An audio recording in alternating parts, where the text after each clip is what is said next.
Welcome everyone to a bonus special philosophical chat today, live video here on Urbanist, where once a month I talk about literally anything beyond history and travel and food. You can literally ask me any question whatsoever.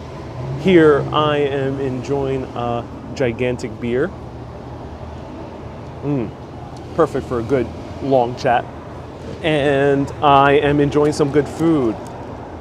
I'll be revealing towards the end of this broadcast where exactly I'm eating.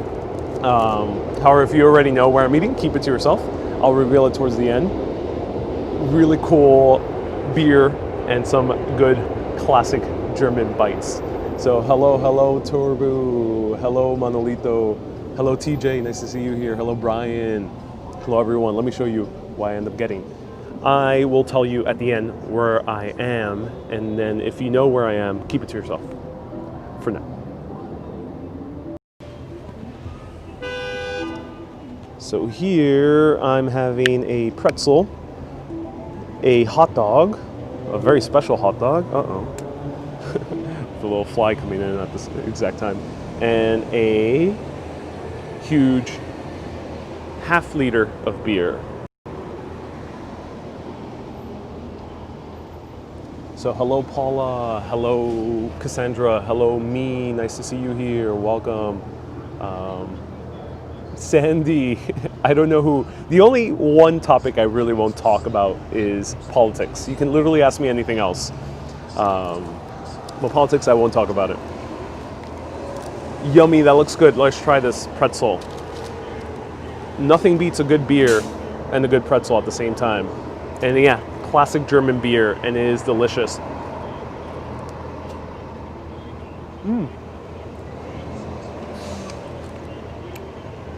It's very nice.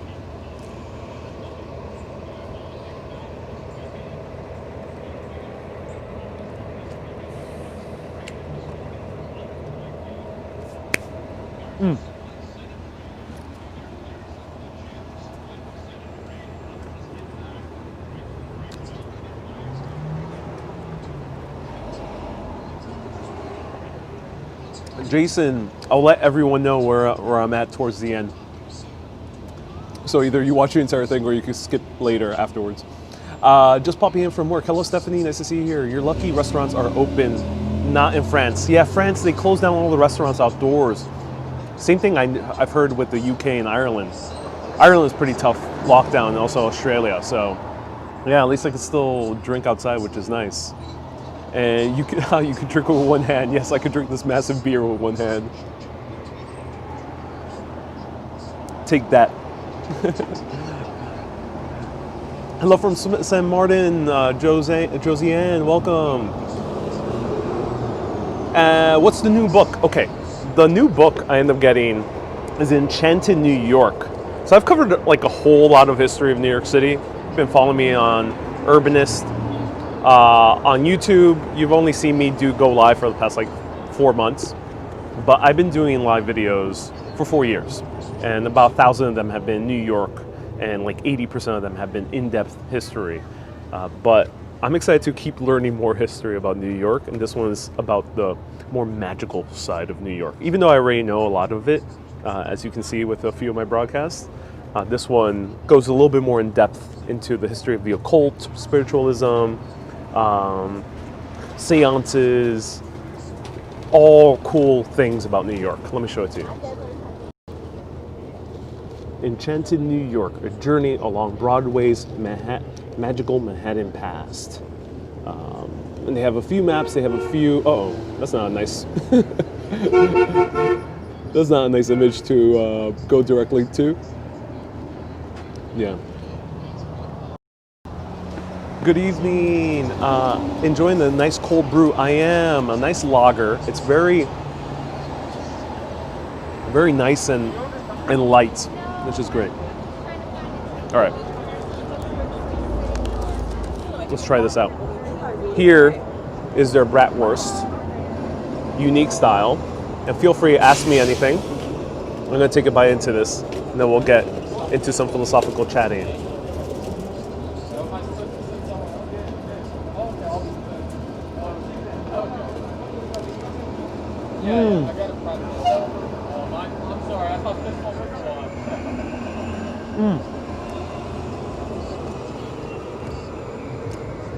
Wow.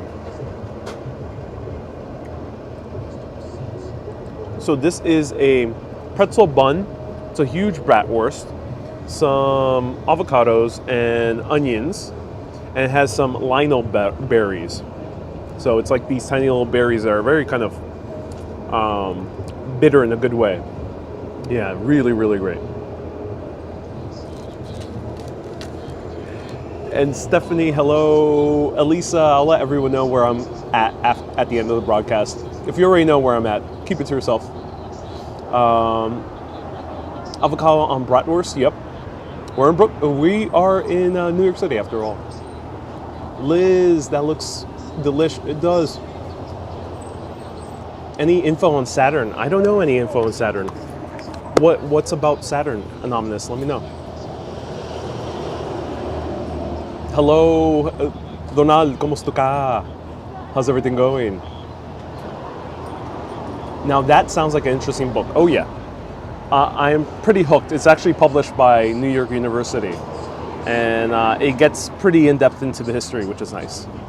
So I love stories about maybe haunted history, maybe history about the occult, maybe spirituality, maybe metaphysics, maybe anything about that.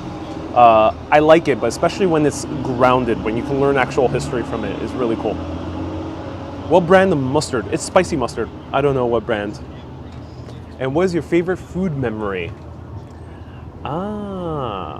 Dwayne, great question. Favorite food memory from one of my travels. I think the best food memory I've ever had is eating pasta carbonara in Rome at a specific place called Fortuna, Osteria Fortuna, which means basically eatery of fortune. That's basically how it translates.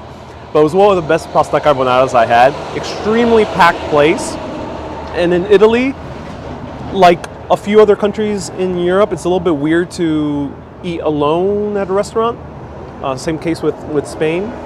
Unlike in the US, it's just normal to eat alone. I'm in a place where there's a bunch of people dining alone.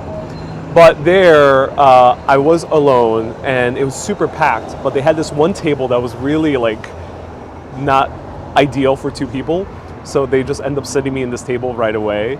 And I just had one of the best pasta carbonaras ever as this massive long line was forming around the restaurant. And it was mind-blowing. I really enjoyed it. It was like a Rome at night. It was actually live streamed on Facebook. Now, aside from live streaming, one of my best food memories is, I would say there's something magical about having a pina colada on the Puerto Rican beach. There's an area right next to the main city area, which is El Viejo San Juan, Old San Juan. Right next to it, there's an area called Piñones. And there are a bunch of kiosks. And there used to be this tiny little kiosk of this woman who was actually Dominican, immigrated to Puerto Rico. And she serves some of the best pina coladas ever. And when I was in my late teens, I would go and just sip a nice pina colada right by the beach.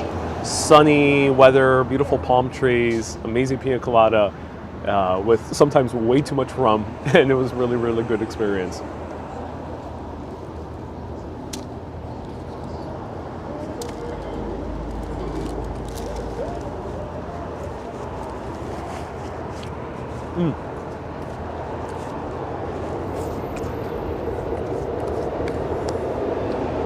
So Dwayne says the moderators are awesome. Oh yeah, they are. Okay, I'll get to all your questions. My man needs a Zeus food truck.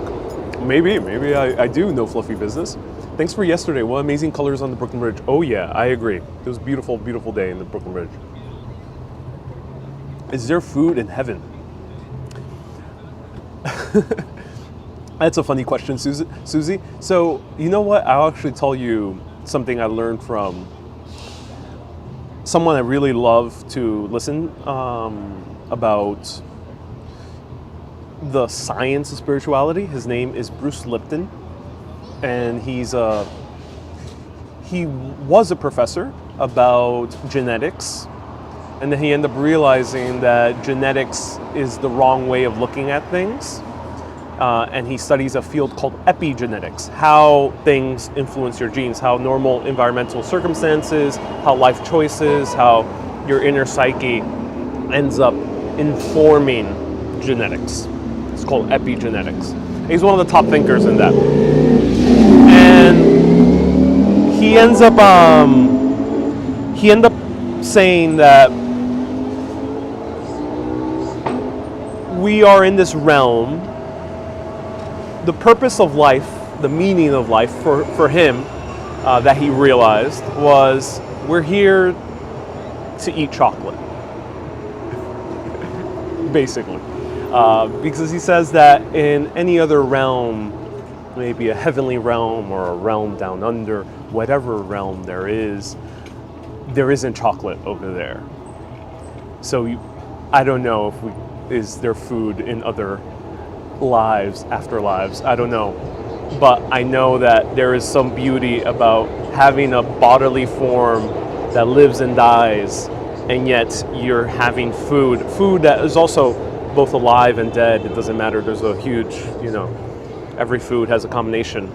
And there's something interesting about the act of eating here on Earth. What's the most practical lesson you learned on my travels? Ooh, great question, Ronan. Most practical lesson I learned in my travels is the world takes care of you. Basically, that the world takes care of you, and I'll get into that. Let me see the super chat. Rosalind says, "Thanks for your enthusiasm. Always enjoyable." Oh, thank you, Rosalind. I'm so glad you do.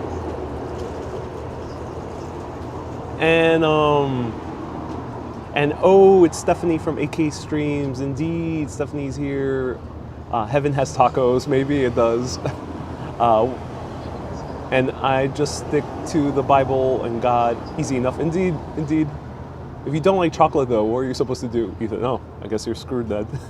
No, I'm joking. He meant it more kind of jokingly, that life is all about eating chocolate. There's a lot more to that, of course, but one of life's greatest pleasures, of course, is eating. If we were meant to eat, why would it taste so good? Think about that.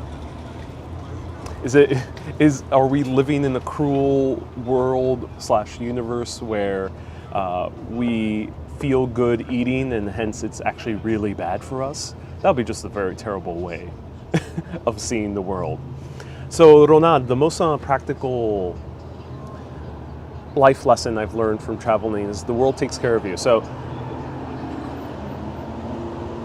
many years ago, I traveled with a friend I didn't know too well, and as we traveled together to Italy, we end up like not really liking each other. It was mutual.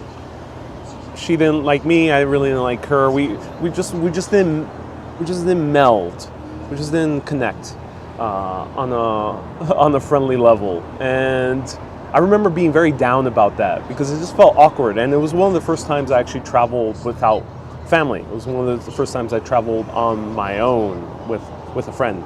And I felt very lonely that trip, ironically, because I'm there with a friend, but that friend I just realized we actually don't get along. And then I just started wandering around the streets of Rome, which was one of the 3 cities we went to, and I absolutely fell in love with wandering around Rome.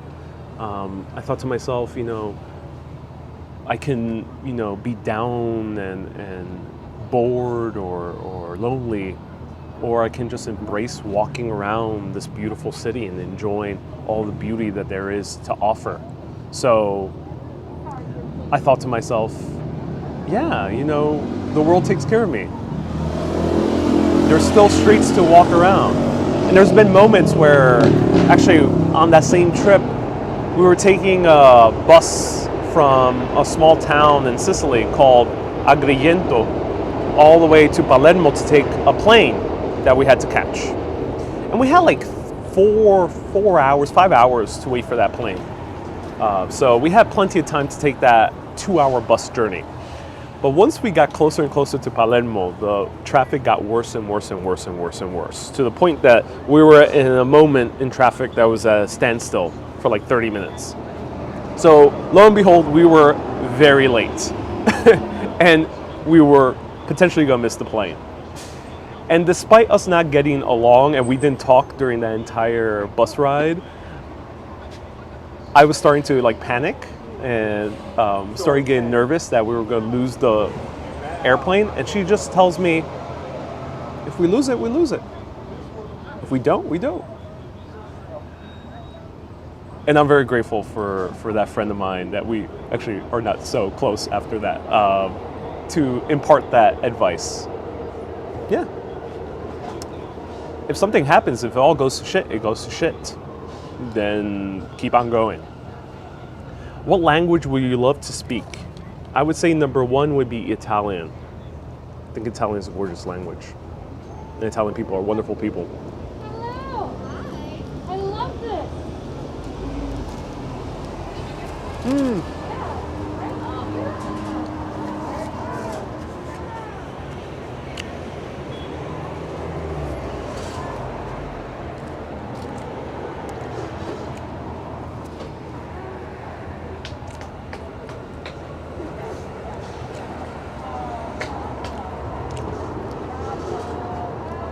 So 4K Wanderer calls this Stoicism. Yeah, it's basically Stoicism.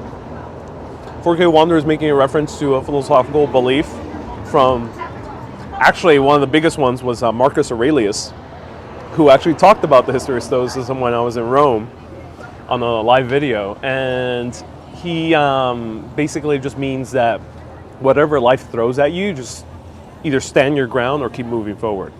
But don't look back, don't tumble down, don't whimper and cry, don't start suing everyone. You just keep standing your ground, keep moving forward. That's what Stoicism is. And Stoicism sometimes has a little bit of a worldview where it sees that the world is filled with obstacles and that the obstacles are the way. And while that does make sense, Stoicism can get a little bit serious if you talk to certain Stoics or people really into that philosophy. I think obstacles can be fun. So yeah, Stoicism is very interesting philosophy. Kay sent a PayPal to cover the meal. Okay, thank you so much, Kay. I really appreciate it, everyone. Kay has joined in sponsoring this special philosophical chat. It sounds like the Tao, says Cynthia. Yes, Taoism, same thing. Every belief ultimately has some common origin. So, aren't you that dude from TikTok, says James. I am that dude from TikTok, James. Have you found me randomly on YouTube? And your favorite food? My favorite food in the world is burritos. If I couldn't have anything else in the world, if I could only have one thing, it would be a good burrito. Oh yeah. Can't let go of that guacamole, that rice and beans, some nice carne asada, some steak, or pork al pastor. What do you think of the flat earth theory, says Charlene? Great question. I'm not entirely sure if the people who believe in flat earth are doing it in order to kind of deconstruct knowledge. So there is this kind of sense that there's a lot of misinformation, there's a lot of disinformation in the world. Misinformation means that someone made a mistake. Like I can in my history videos. I can make a mistake. It might be a little bit of misinformation. But disinformation is deceptive. You're purposely trying to deceive someone and telling them a lie or telling them something that is not true. And there's a whole lot of that in the world. I'm not entirely sure if the people who are into flat earth are just doing it out of a malice to deconstruct our sense of knowledge, to make us not trust in our fundamental knowledge. And while it's good to question things and it's good to be curious, I think there's some things that are fairly obvious in our world. Obviously, Generally, you will need food to sustain. I don't think there's any good examples of people who have sustained themselves without food for years. Generally, there is gravity. If I drop this glass, it will break. It will fall down. And if you look at the horizon, you notice a curvature. Hence, the world is round. But to the people who are trying to deconstruct knowledge, they're doing it kind of in this malicious way, which is not, I don't think it's being curious, because yes, it is good to be curious. It's good to really question whether the earth is round. If you want to follow the same steps those great scientists before us have taken, those great thinkers. Starting with the philosophers of ancient Greece, even before with the ancient Egypt, they had a sense that the world was round, and they followed certain thought process. That is a good challenge to give to yourself to really get in that direction. And that's where curiosity really pays off. It's not good to blindly believe things, of course. But then again, why troll people by saying that the earth is flat? And why try to get people to be gullible, right? Why take advantage of anyone who might be gullible or in a state where they don't feel, in a state where they are unable to really think critically and logically and go through the process of saying like, no, the earth is round. Some people have a host of issues that they're going through. So much stress, so much problems, trying to make money. They're in survival mode. And those people in survival mode don't have the time to think too critically. I would be in the same position. Any of us would be in that same position. If I were in survival mode, if I had to really think about what I'm going to eat the next day or what I'm going to eat in the next hour, and there was very big scarcity in my life, I too would not be able to have the time or the ability to tell you something more logically and more critically. That's, I think, what people try to take advantage of, and that's not cool. It's not cool. Try to help them out in other ways, I think. I don't know. All right. Shulio says the excess of entertainment ends up shaping our minds or sleeping our minds. Yes, it could be in a way. All right. Gwen asked a great question. Let me go back to Gwen.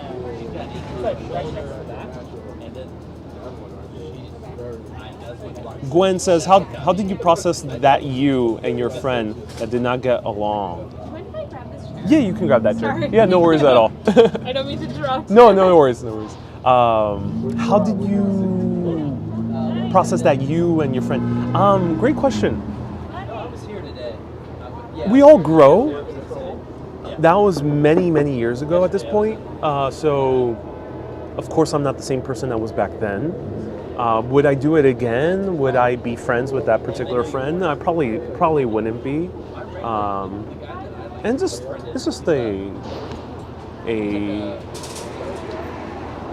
it's normal. It's normal. You're always going to encounter people who you won't like. One of the best pieces of life advice I've ever gotten from a friend was in another instance. I was my very early 20s. I was crushing on a girl, and I asked her on a date, and then she ended up inviting a friend to the date. So it was very awkward. So obviously it wasn't a date, ultimately. Or it would have been a very good date. But that wasn't the case. So I was complaining to my friend, my best friend at the time. I'm like, oh, like she doesn't like me, blah, blah, blah, blah, why, blah, blah, blah, blah. And my friend just stopped me and said, Ariel, some people are just not gonna like you. And when I heard that, I was like, what? Really? And then I really realized what he meant is, yeah, some people are just not gonna like you. Same thing with making a video, some people are just not gonna like you. Some people are just not gonna like this type of show at all. Some people are gonna find it weird, some people are gonna find it boring. And And to add to that, I read this amazing book 3 years ago, a little bit more, 5 years ago, called Modern Romance by Aziz Ansari. And of course, that comedian went through a little bit of controversy, so I'm not going to get into that. But what he talks about in the book is that he says that 90% of people aren't going to like you, but 10% of people are going to love you. You got to find that 10%. Don't try to spend all your energy to get the good graces of that 90%, because you're going to be spending a whole lot of time and you're going to eventually lose that light, that shine that you have, that good personality that you have. You're going to lose that if you try to pursue that 90%. So you got to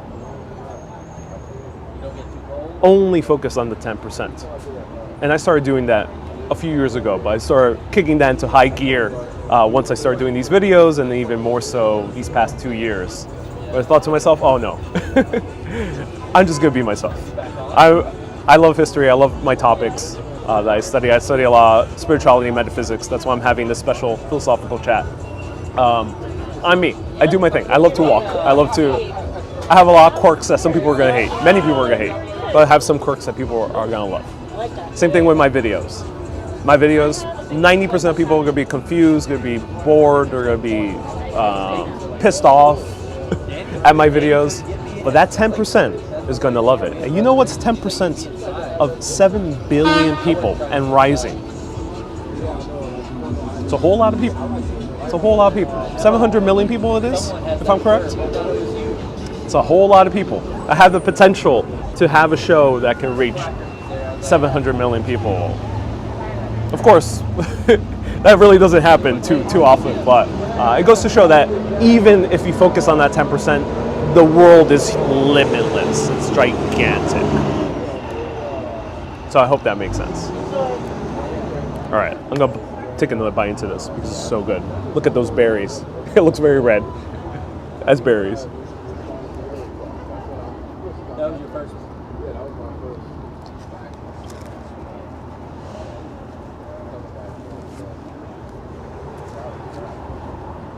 You're still going strong on the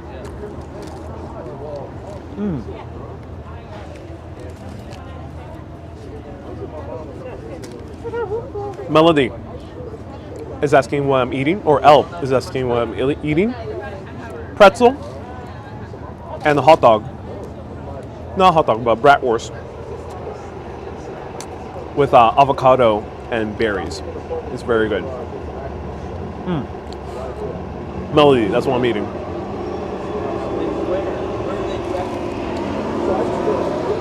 And a gigantic beer.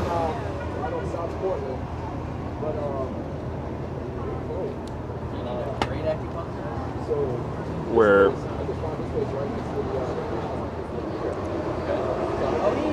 alright, a fly died in my beer. So I mean, it happens very rarely. Alright, that's kind of nasty. What is your Melody? I'll tell you at the end. I'll tell everyone at the end. Do you believe in vibes, in New Age theory? Alejandro Rodriguez. Yeah, great question. Yeah, everyone, a fly did die in my beer, and it didn't survive. I had a drink, but I think I took it out. Oh no, actually I didn't take it out. All right, there we go. Yeah, poor fly. Rest in peace, little guy. Actually, oh, there we go. Okay, sorry about that, everyone. That's super nasty. It happens, I guess. If you're not used to this, beware when you go to the tropics. In Puerto Rico, when I was a little kid, it would happen all the time with like sugary drinks. It was just like, boop.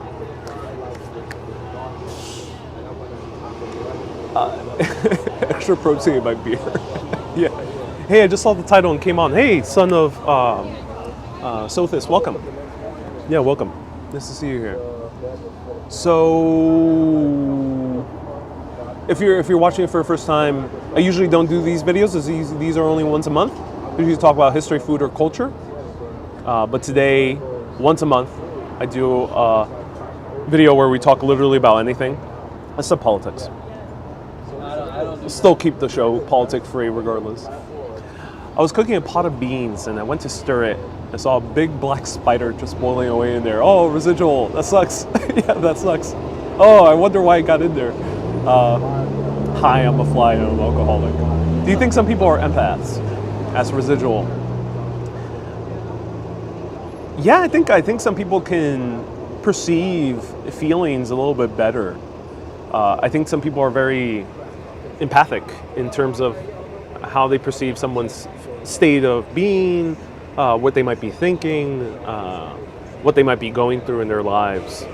Some people are just have higher emotional intelligence. You can call it more empathetic. You can call it a bunch of words. You can call it more perceptive. I'm pretty good at being perceptive of how people are feeling.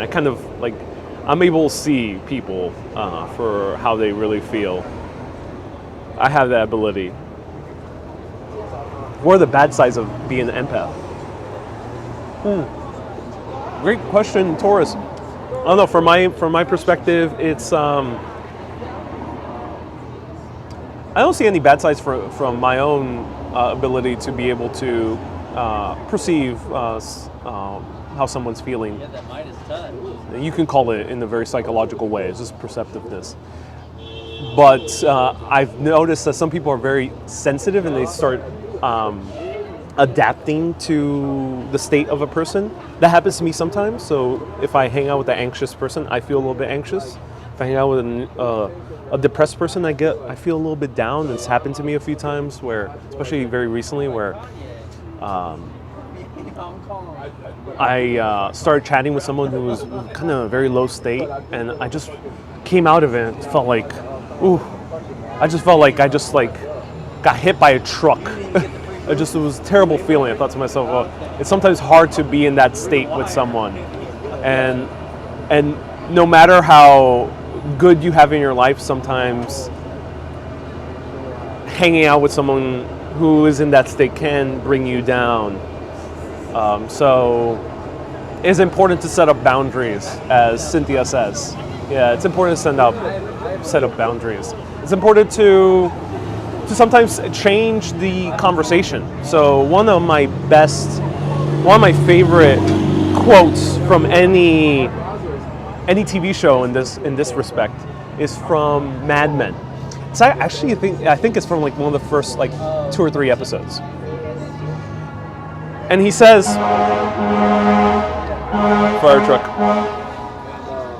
In Mad Men, the main character, Don Draper, says, if you don't like what people are saying, change the conversation. He was referring to the ad business. So if someone's saying something bad about Coca-Cola, just change the conversation. Rather than talk about how Coca-Cola is too sugary, talk about how Coca-Cola brings joy to people. That's what literally they did in the 2000s. But that also applies to hanging out with someone or being in a group of people. If you don't like what's being said, if you don't like what people are feeling or how the feeling is, change the conversation. So I've noticed that sometimes people are in a very sad state and they might be very focused on politics. So I just changed the conversation. I end up talking about like a movie or the weather. There's a lot of bad talk about small talk. People think small talk is bad, but small talk can be very beautiful because it's a very easy way to find commonality with someone. A lot of noise. That's eating outdoors, everyone.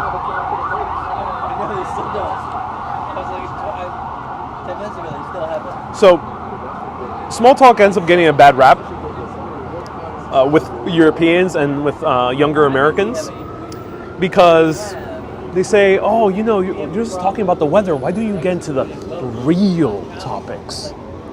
Why do you get deep? The thing is, deepness is not always talking about your life issues or talking about some greater political ideas. or philosophy. Like deepness is not that. You can have a very deep conversation just merely talking about the weather. If you're really there with the person. That's the difference with small talk. Small talk, you can do it either two ways. You can ask the general questions and kind of not be there, just do it as an automation to kind of keep going through the day. Or, since you might not know the person or you might just want to talk about some common topic, you can really be there and talk about the weather. You could really be there, really present with the person and say, oh, you know, it's a beautiful day. It's calm. It's nice weather. Today was one of the most beautiful days I've ever seen. It was 65 degrees Fahrenheit. All I needed was a cozy cardigan. Sunny weather just reminded me of being there in my hometown neighborhood, Jackson Heights, walking around on a crisp September day, excited to go to my first day of school. You see how easy it is to talk about weather and suddenly make it something? Yeah. I think that's the power of small talk. Well, I'm glad you did. All right. So feel free to ask me anything. Hello, Robert. Is that a liter beer glass? Yep.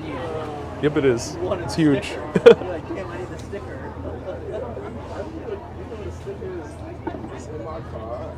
So glad I found your videos. I love the real-time footage, says D. Oh, I'm glad you do, D. Do you like Pokemon? I did when I was a little kid. I used to love seeing the TV series when it aired at like 5 a.m. They had the reruns at 5 a.m. I loved it. Loved watching it. JW says, we need politics. Well, yeah, there's a bunch of channels for that. Gigantic amount of channels. Endless YouTube channels about that. The reason I don't talk about politics is it is a topic that gets a lot of people down, but also I don't want to talk about it personally on this channel. And then B and then C, I see it akin to asking for a salad at a bar. You're probably not gonna find a good salad at a bar. You go to a bar for a good beer. That's it. To have a nice drink. You don't ask your bartender to sew up a gash on your arm. You don't ask them for that. Does that make the bartender or the entertainer or the comedian or the filmmaker or the writer any less important in this world just because they can't sew up the gash in your arm that you got because you fell down from a skateboard? That's why I don't talk about politics. Because this is the bar. We're not having salads here. We're just having good drinks. I know, I'm really not letting people sit on it. Do I believe in psychics? Asked Melody. Yes, I do, but that is a much more complicated question, and it deserves a very long answer. The thing is, with some of these questions, it's never a true yes or no, because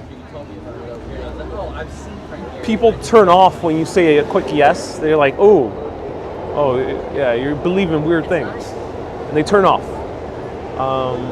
But if you have a good conversation about it, you get into really interesting questions that one can ask. And that's why I would say yes to that question, but for a much, much longer conversation. Fatima says, I don't get it because politics is a part of philosophy. I still choose not to talk about it. Are you going to bring up politics to your local priest? Are you going to talk politics to your ancient philosophy, Greek philosopher teacher? Probably not. If you do, that's them. I'm choosing otherwise.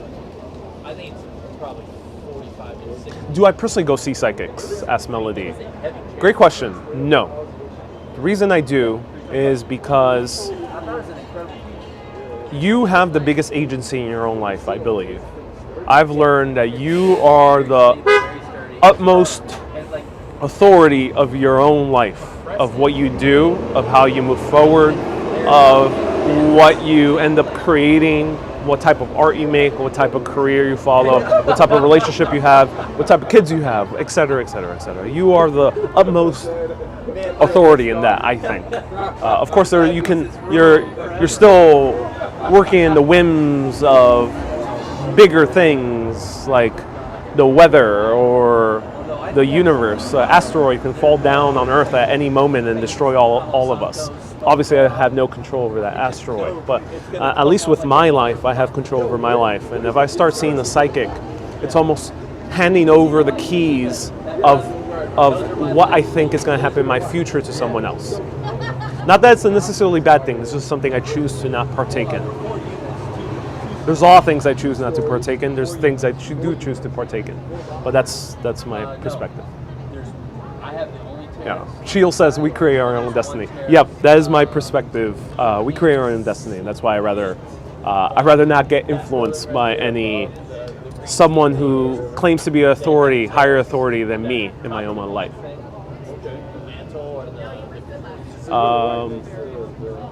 Robert, I don't understand your question. Feel free to ask it again. I think you're asking about how's my status of going to England? I don't know. Everything's shut down. It sucks. So I don't know when I'll be able to go to England. Do I believe in Christianity? I was raised Catholic.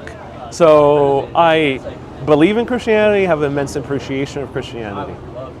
But just like Gandhi said, a reporter one day asked Gandhi, and this is featured in the film Gandhi as well. Yes, Gandhi, are you a Hindu or are you a Muslim? Because at the time of Mahatma Gandhi, who was the person starting the revolution, the peaceful revolution against the British Empire, there was a divide between Hindus and Muslims. And an American reporter asked him, hey, what do you believe in? Because Gandhi had to take a side, unfortunately, in that debate. And he says, yes, I'm a Hindu. And the reporter starts writing down.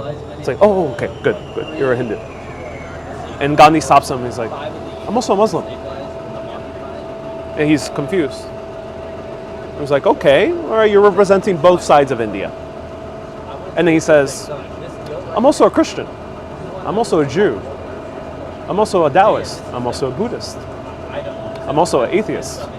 I'm also a scientist. And he lists all these things. And I agree. I'm all those things as well. I think Gandhi had a point.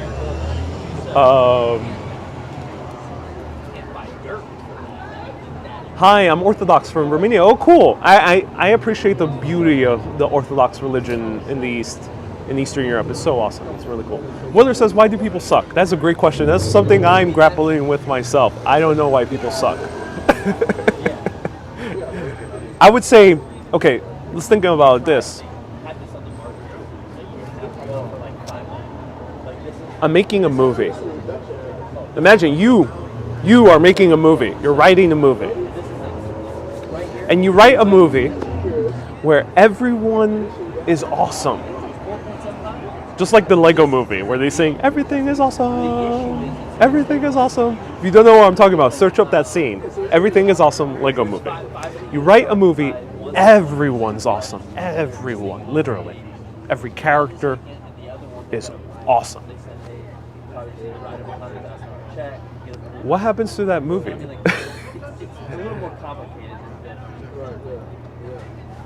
You might have something that happens. I think the only compelling drama in a film where everyone is awesome, literally everyone, every character, is some natural disaster. That's basically the only compelling story. Otherwise, it will be a very boring movie. Nothing will happen because everyone is awesome. So, what if life had everyone literally being awesome, how would life be? That's a good question to ask yourself. I don't have the answer, but I do encourage you to ask yourself that. Becolette says no one would grow. Indeed. Willer says it would be awesome, but if everything is awesome, there would be nothing to compare that awesomeness. So that's a good question. That's a good question. Mark says you have to have bad people to create heroes. Maybe. I mean, it's a question I think everyone will come to a unique conclusion from their own perspective of their own life. So I don't think there's one answer to that question.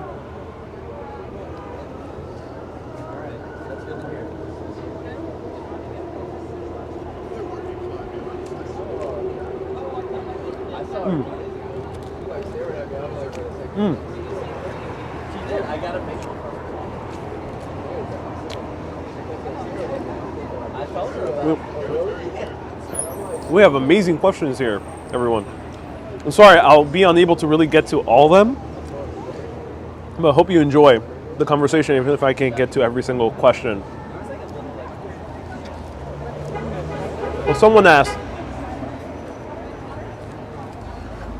do you think that roads have ruined the beauty of cities?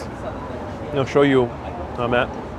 Again, I'll tell everyone where exactly I'm at the end of the broadcast. And if you know, please keep it to yourself for the time being.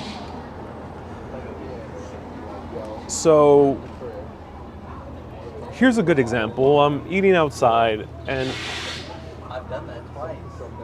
I get it, we need to transport ourselves, but why am I in the middle of New York City having a great meal, an awesome gigantic beer, and hearing the screeching of some vehicle trying to do a U-turn, having constantly a barrage of vehicles passing through? Why are our cities built for cars?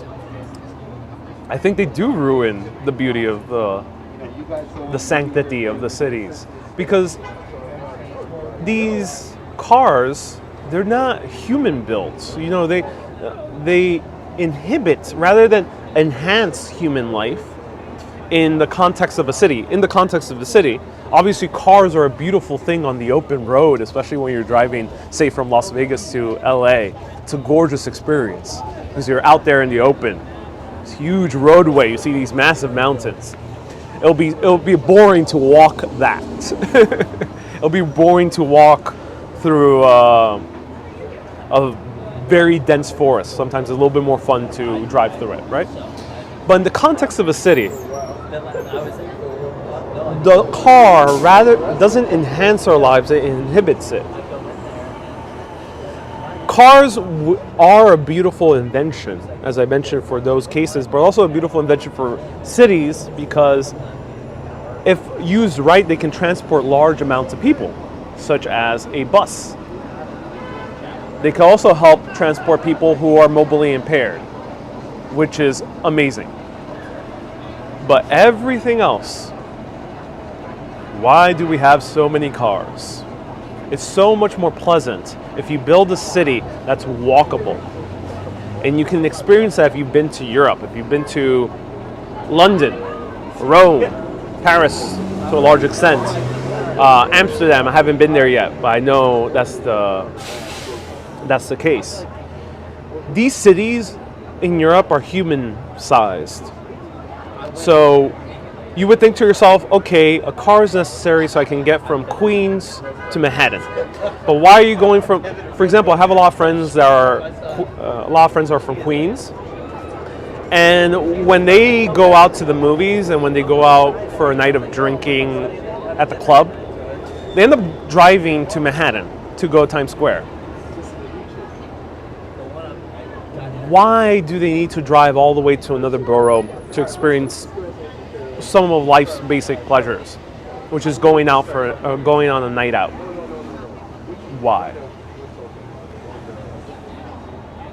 there should be everything you would generally need should be within walking distance in any major city. That is definitely the case in Paris. It's definitely the case in London.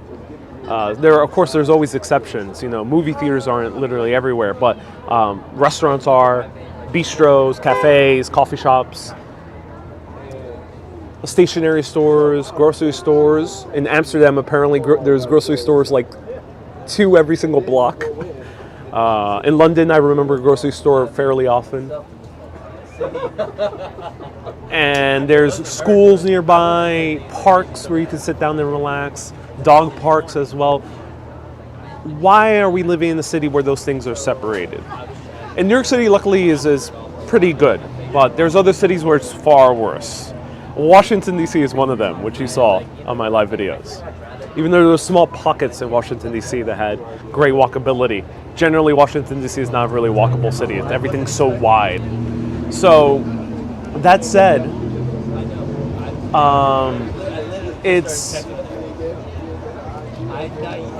I think cities would be better off with cars. You take away cars, with the exception of electric buses and Ubers that are very inexpensive for the people who are mobilely impaired or elderly, or any type of disability. There's a bunch of other disabilities beyond that. Then I think we'll be better off. Do I ride a bike? No, I don't ride a bike. And someone says, do I have my shirt untucked or tucked? I don't like wearing tucked shirts generally, so it's always untucked.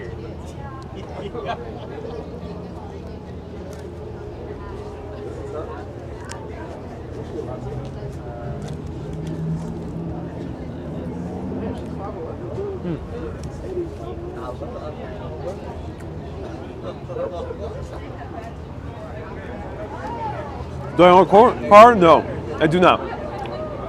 Would I want to own a car? I will own an electric vehicle, a Tesla specifically. But I wouldn't drive it in the city. I would use it to go to nearby areas.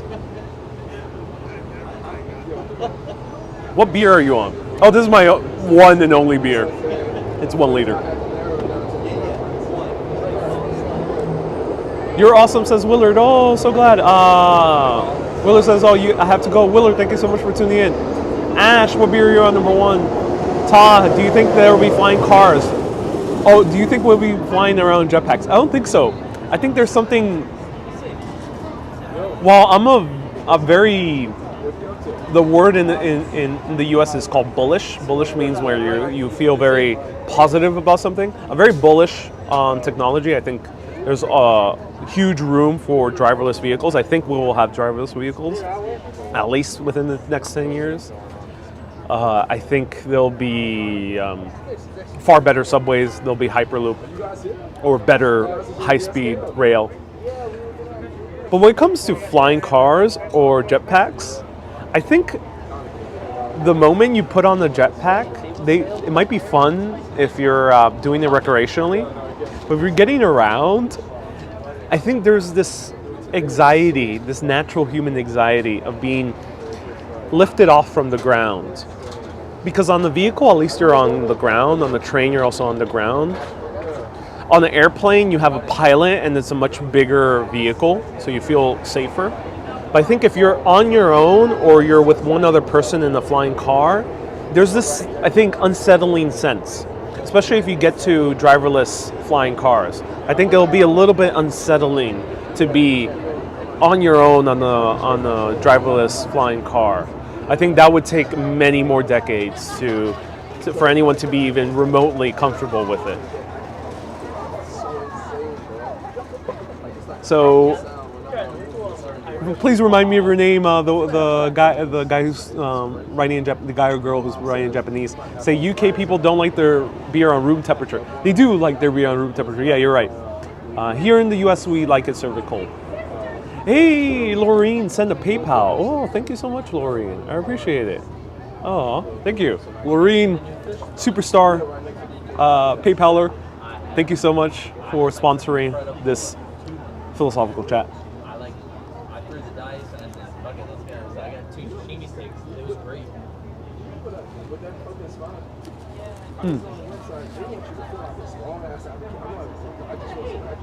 If people have to drive into the city, where can they park? That's the thing, Adam. We have to rethink. Stephanie puts the PayPal link. Thank you so much, Stephanie. I appreciate it. I'm eating, I just ate a bratwurst with some avocado, and now the only thing left is this half pretzel. Max left stars. Max, thank you so much. I can't, stars are not visible via this app, but thank you so much. I appreciate the stars. So, Adam asked a great question. Then where would people park? How would people get into the city if they can't drive?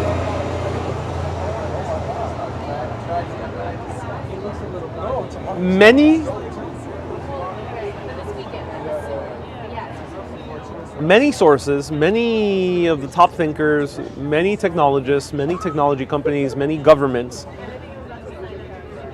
predict or anticipate that 90% of the human population is going to live in urban areas by 2050.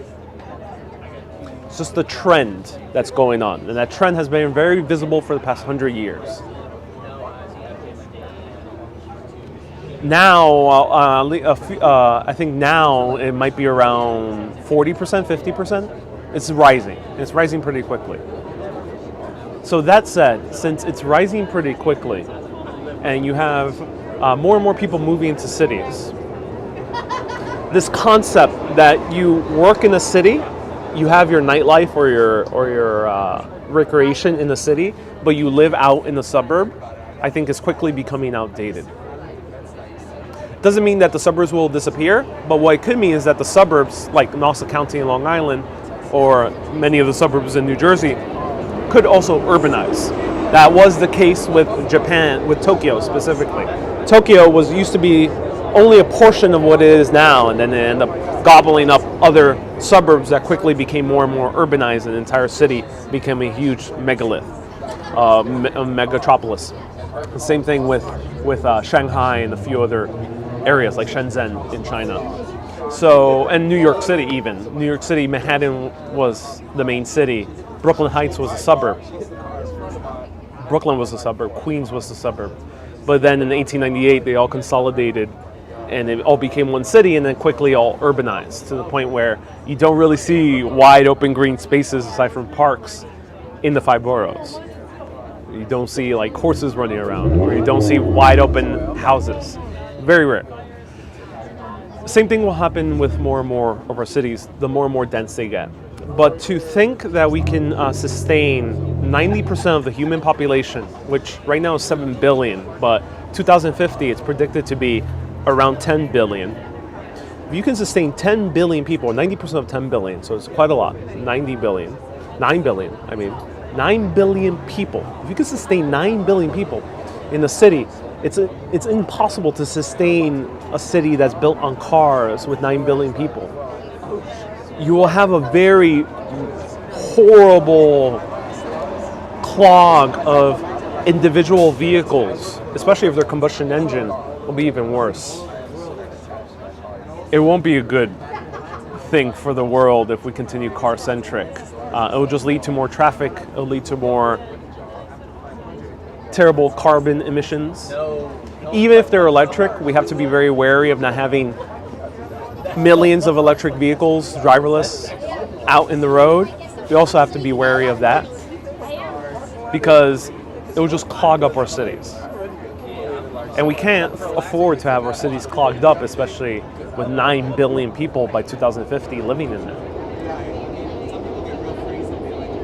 Torres says it's not philosophy, it's engineering and facts. Well, Torres, it's only a matter of speaking. We're discussing anything.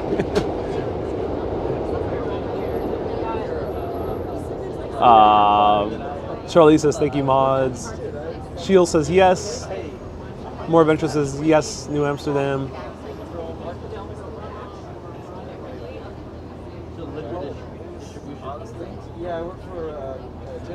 Elisa says, do you ever invent something new or wanted to patent something, but then change your mind?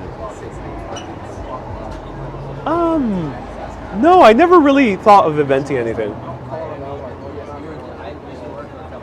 Well, I did study engineering. I'm not really into engineering, to be honest. I like science. I'm grateful I study engineering, but the reason I'm not working as an engineer is because I don't like engineering. So, no, I never thought of inventing anything. Maybe one day I might.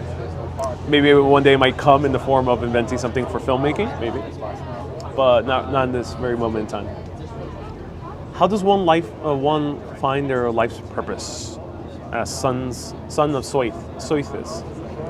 And let me say hello to other people. Hello, Kathy. Hello, Kay. Hello, 4K Wanderer. Nice to see you here. For anyone just tuning in, feel free to ask me anything at all beyond history today, or New York City, or travel. And hello, Susie. Hello. Hello, everyone. Nice to see you here. I long for big topics. The Taurus, well, ask that question. You want big answers? Ask big questions. So, okay. So, how do you find one life's purpose? I can speak for me. The way I found my life purpose, I kind of knew. I knew at the age of 5 that I wanted to make movies and be in them as well. So I wrote at 5 years old that I wanted to be a movie star. And then a few years later, it was a little bit more solidified that I knew I wanted to be a movie director. So I knew that since the age of 5, just instinctively. I might be lucky in that case. But how to get there, that was the challenge. And I studied engineering just because it was safe. Though, if I had the knowledge I have now, I would have just studied filmmaking. And not in NYU to get into student debt. I would study filmmaking in the same university I went to, City College. I would have done that instead. But I'm grateful I studied engineering because I ended up learning a whole lot more, and I'm getting more an education that is invaluable compared to anything else. You know, I could not learn quantum mechanics or differential mathematics and the nuances of how to computer program if I took filmmaking. I wouldn't have learned that, so I'm grateful I did. So the way I end up finding my life purpose is that after graduating, I end up working in tech. I wanted to work in tech because I like the atmosphere. It's not necessarily because of the job itself. And I think that's the important thing. Just path of least resistance. For me, I found out to be the case. So I just follow the path of least resistance. And that sounds risky because we're kind of ingrained, especially if you grew up American. I think this might be the case in a few other cultures. Not so much, I think, in Europe. But if you grew up in America, you're instilled since an early age that you got to work. Time is money, time is money, time is money. Go. Work, effort. That's what you grow up with. Part of that philosophy of life comes from Puritans, who basically solidified the very early version of our American culture. Even the Dutch, who were very commerce-oriented, that had some influence as well. So saying path of least resistance sounds like, oh, you're just being lazy. And even I feel that every once so often. So I'll give you a more specific example. Taurus says path of least resistance, I totally get that. CB says, I know. I try to work as little as possible. Kylie, I think that might be a good way of life. I agree with you. So I'll tell you this, one specific example. I end up graduating electrical engineering. Thing is, in New York, there's not that many engineering jobs, electrical engineering jobs. Either you work for Verizon, which is the telephone company / internet company, Con Edison, which is the electric company, or MTA, which is the subway system. Those 3 companies hire engineers here in New York City, electrical engineers. But anything else, they're not here in the city. It's very rare you'll find an electrical engineering job in New York City. Electrical engineering jobs are more found in places where there's big engineering companies, like Lockheed Martin in Washington. In Virginia. So Virginia has a whole lot of engineering jobs because they're related to the Department of Defense, they're related to Boeing and other major airplane companies, they're related to big engineering projects, General Electric, etc. Or you can work in hardware for technology companies. It's also not here in New York City. The technology hardware companies are in San Francisco.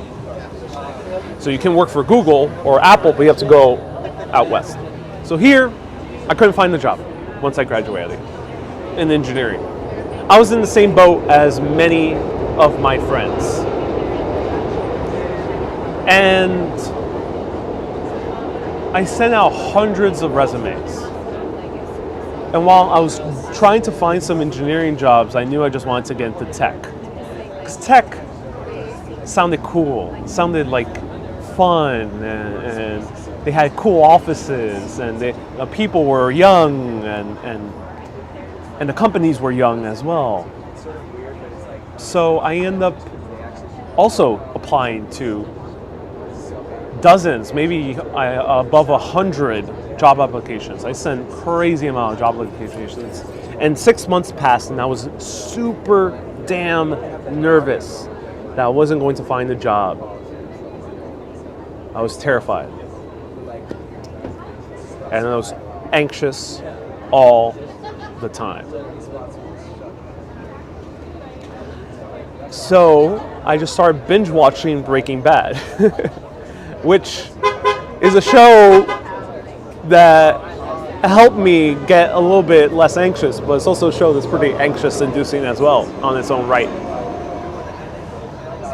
And I had this friend of mine, very sweet friend. She told me, hey, come over to this potluck I'm invited to for Thanksgiving. And I thought to myself, oh shit, Thanksgiving's coming up. I can't waste time going to some party. Like cooking for this party and wasting a night when I can start writing more resumes. And the potluck happened to be on Sunday, so specifically the day that I really needed to send, I felt like I needed to send some resumes to get right there at Monday morning. And I first told her no. So I was like, oh no, I can't go. I gotta focus on getting a job. And she convinced me. She was like, no, come, take a break. You know, you'll need it. My friends are really awesome. They're very fun to talk to. Who knows what can happen with hanging out with my friends? And she told me that. Who knows what can happen? And I decided to myself, okay. Last minute, I called her Saturday night. I told her, okay, I am going. And I ended up cooking for the potluck. Ended up going to the potluck. At the potluck, I met a friend of mine now, but at the time I didn't know her. I knew of her, and she ended up telling me, oh, I'm actually an intern at Foursquare, and they're looking for new interns. Do you want me to refer you? And I was like, yeah, hell yeah. Foursquare was one of the companies I was actually going to send that resume to. I sent the resumes to a bunch of other tech companies. Foursquare was next. That Sunday, I was going to skip it to try to send the resume to Foursquare. I was like, oh yes, I'm doing it, yeah. I applied, she referred me. Lo and behold, 1 month later, I end up getting that job. I sent hundreds of resumes. I didn't change my resume for Foursquare. So it's not like I learned anything, I think, from those sending resumes. I barely got job interviews. I only got one job interview for those 6 months. Maybe I was doing something wrong. Maybe it was just bad luck. I don't know. But something happened that day where I took a day off and ended up getting a job. that sounds like the path of least resistance. And at that moment in time, I thought to myself, whoa, I could have literally not stressed out these past 6 months and just send the resumes I really wanted to send, worked on the projects I really wanted to work at, and go to that Thanksgiving potluck anyway, which I would have been invited to, and still got in the job. And after that, I realized that's the path of least resistance. And that has happened to me many times afterwards, over and over and over and over again. Every time I said to myself, after stressing out and really working like a hog to get some result, suddenly when I take time off and I do nothing and I decide to have a little bit of leisure, boom, that job comes, that opportunity comes. That's the beauty of the path of least resistance.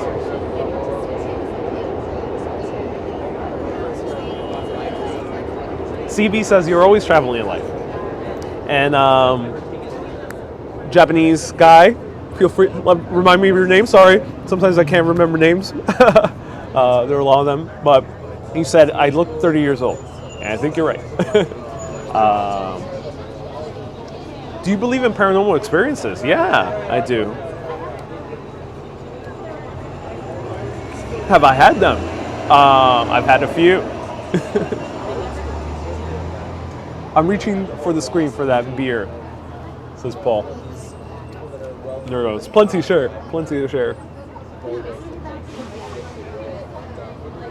I feel like Thor from Marvel Comics drinking this beer. It's not who you are, but who you know. All right, yeah. It's not what you know, but who you know. Yeah, that's true. That's true.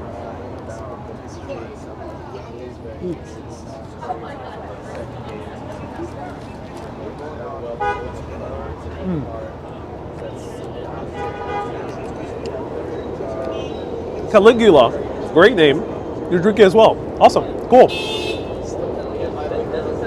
Cheers, Caligula.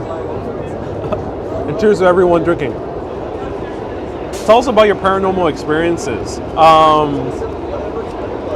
think one I can tell you about is, it's a negative one. I really don't like telling the story too much, but I was on there's only one haunted place I refuse to cover. Absolutely refuse. It's called the House of Death. And it's been covered, I think, on a few books. They've mentioned it, but I refused to cover it because I went on a haunted tour before I started Urbanist.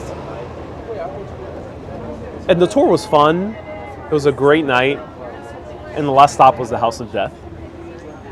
And when the woman starts talking about the House of Death, we're underneath this scaffolding because the House of Death was being repaired, and it's located in Greenwich Village. And suddenly, there's a huge sound of metal. There's very big sound of metal. And this was heard by the entire tour group, but the tour guide just persisted on. Maybe she just wanted to get the tour done, and she just kept going, despite this very loud noise from the metal bars of this scaffolding that was literally in front of the House of Death. And then right next door, I started feeling a pit in my stomach. And right next door, there was a homeless man, just sneezing, extremely loud. Achoo! Achoo! Just extremely loud, so loud that you can hear it down the block. And some of the people in the tour group was trying to pay attention, but they were very distracted, including myself. And I felt this deep, deep pit in my stomach. And then it got very warm. And I asked my friend, because it was a very cold day, it was about like a 50-degree something day, we were wearing our jackets. And I asked my friend, hey, are you feeling a little bit hot? And he told me, like, yeah, I am feeling a little bit hot. It's a bit weird. And after that, I just swore to never go back to that house ever again. I just gives me the creeps. So that's a paranormal experience I've had. I've had positive paranormal experiences, but that one I keep private. That one, if you ever get to know me well, then I'll talk about it. Bella filmed the House of Death today. All right, Bella, you're a very brave soul.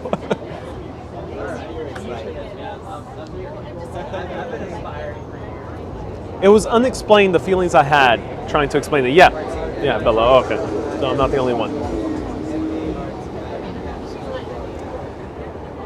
Is there a movie premiere that you're waiting for? Says Shulio.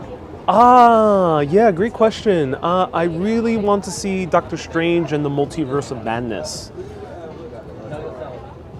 Doctor Strange is my favorite superhero, and I'm so excited for it to come out. Juan says I scared the F out of you. yeah. The other side? I do have a very positive one, and lo and behold, it felt very good in my life. But that one I keep a little bit more private. I've had waves of luck last week. Says 4K Wanderer. He has to thank me for all the positivity.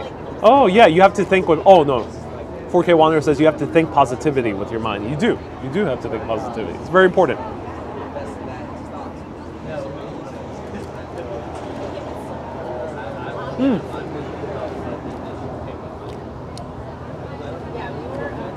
No, Fluffy, what are you referring to?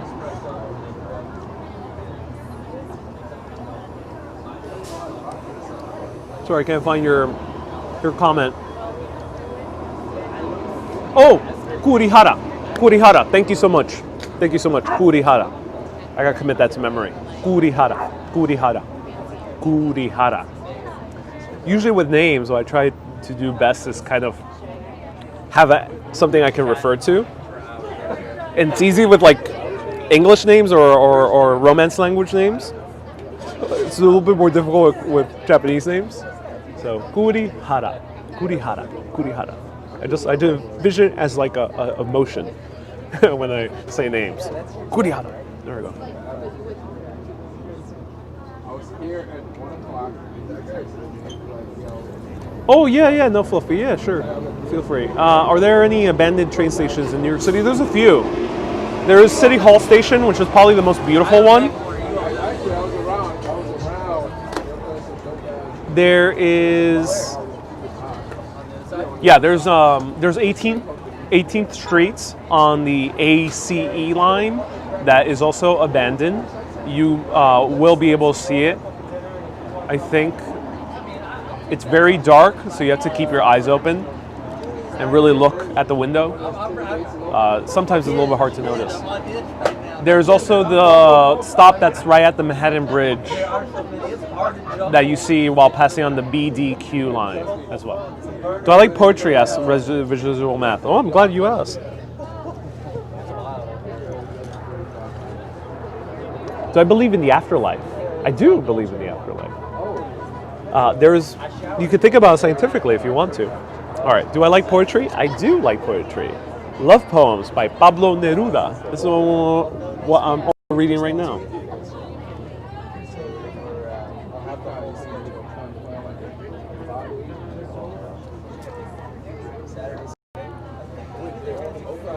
Pablo Neruda, a really, really cool writer. I really fell in love with him when I saw the movie based on his life. I forgot the name of it, but stars Diego Luna? No, it's not Diego Luna. Gabriel Garcia Bernal. Stars him. Really great movie. He's not Pablo. Pablo's played by another actor. And the movie is edited poetically. So he does rhyming between two stories. The story of Gabriel Garcia Bernal. He's a detective trying to chase Pablo Neruda down, who was being chased because people thought he was a communist. And I think he kind of was. And Pablo's life. So they rhyme in editing and also in the dialogue. And it's really cool because you have these two stories coming together, and it's a truly poetic film in a in a narrative way, in a way that does make sense narratively. Hard to explain, but if anyone can find the name for that movie, it's the Pablo Neruda movie. I think made in Argentina. What tours am I planning, says Helen. Helen, nothing right now. I'll take a little bit of break from history tours, so you'll just be seeing wanderings. I'll try to find the best places to do wanderings. However, I'm so excited to hopefully go to the UK soon. That'll be really great. Stephanie, thank you so much for doing the shout out. Yeah, if you enjoy this, you can go to paypal.me/Ariel Vieira or patreon.com/urbanist. What hearth truths do you prefer to ignore? Good question. Wow. Oh my God, Kylie Quest says, have another drink on me. Oh, thank you so much. I appreciate it. Thank you. It's gonna be a little bit difficult because to get the drink, I have to walk all the way around and have a bunch of stuff. I do appreciate it. Maybe I'll grab another one towards the end of this. Please wandering the secret places of New York. Yeah, you'll see more New York in general. You'll be seeing New York in general Wednesdays and Saturdays at 1 p.m. It won't be history focused, but we'll bump into secrets, of course, and we'll bump into cool stuff. Hopefully, 2021, I can go back to the UK. I want to do all around the UK.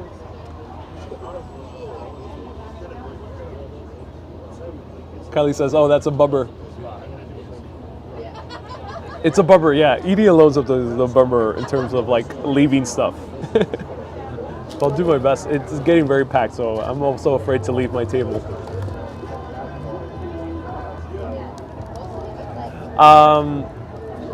If you go to the real US, go to Cancun. I can also do a little bit of Mexico. So if Europe isn't doable in 2021, then you might see Mexico, maybe Canada if they open up the borders again, maybe Puerto Rico, probably Puerto Rico.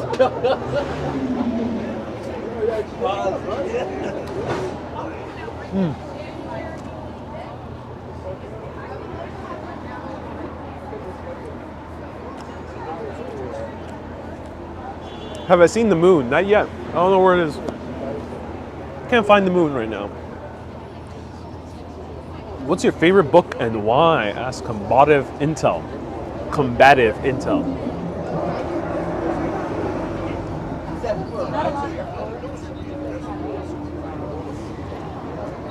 I'd love to see more in Mexico, says Fatima. No, not Fatima. Taurus, yeah. And Fatima says, what movie would you like to make? Okay, so two great questions. Favorite book, The Alchemist. Alchemist has been truly and deeply impactful on my life. It's by Paulo Coelho, and the book is a parable about a young boy who goes on a journey to find a legendary, mysterious alchemist to get some wish of his life fulfilled. I think to get his one true love. And the book is very good because it's a simple story, but it hits to the very core of life. And one of the best quotes of that book is, when you truly want something in this world, trust it because the world will conspire in your favor. I'm paraphrasing, of course. If anyone can find that exact quote, the world will conspire in your favor.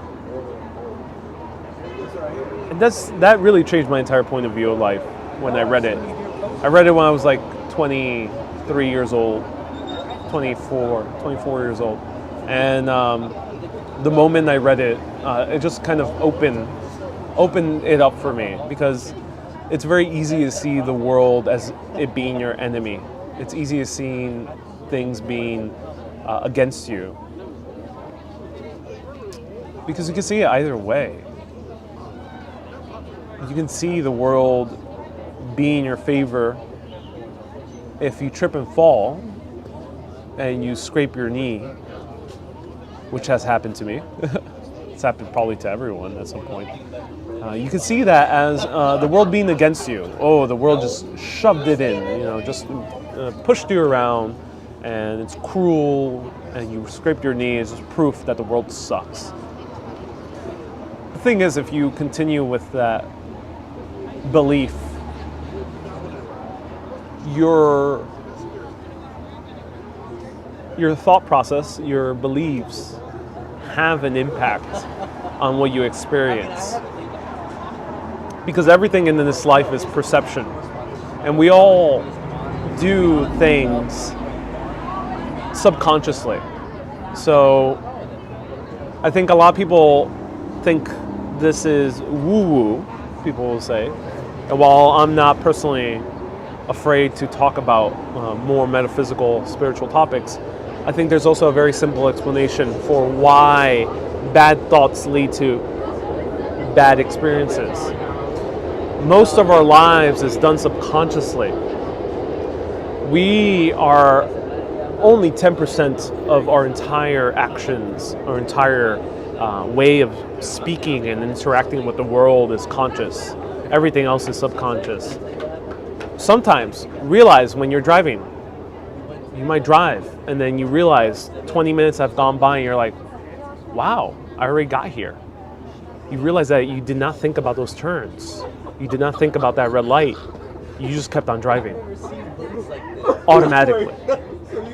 When you're interacting with someone, there's all this array of tics, of facial gestures, of body language, of moving your body, of the way you look at people. All these tiny little things have an impact on how someone perceives you and how they act with you.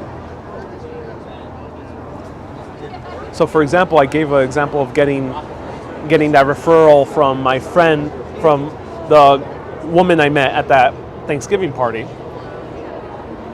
If I was someone with bad intentions, or if I was someone who was not serious about getting into tech, meeting that friend who introduced me to Foursquare, that was shown through my facial tics. I could have been consciously saying, oh yeah, I want to work for Foursquare. Yeah, I really do want to work for Foursquare. But something would not have been right. And hence, that connection might have never happened.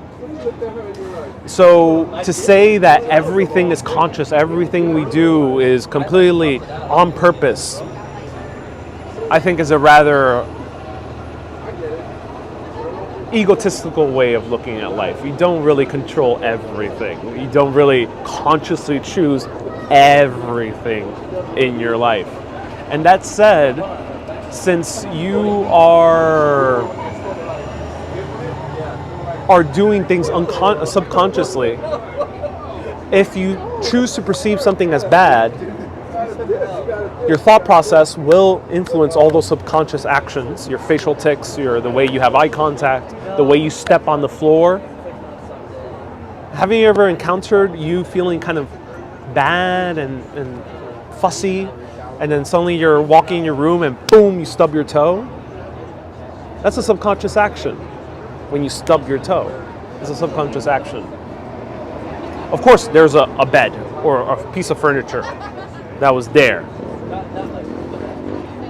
But there is countless days and countless hours and countless years that bed or piece of furniture was there, and other beds and piece of furniture were also there, and you didn't stub your toe. Or if you stubbed your toe, even if you were feeling good, choose not to see that as a negative, because then it'll just destroy the rest of your day. So that's what that saying means. And so someone asked me earlier, I'll get to your other question. Someone asked me earlier, what is the movie I want to direct? Ooh, I would love to make a Doctor Strange movie. Ideally, that would be so cool to work with Marvel to do a Doctor Strange movie. But beyond that, I would love to make a sci-fi romantic comedy, which I'm in the process of writing right now. It's going to be my next thing I'll publish because I'm not sure if I'll be able to make it anytime soon because of the pandemic. But I'll definitely publish it on Kindle. And then I want to make a sci-fi epic film that has disco music. That's what I want to make.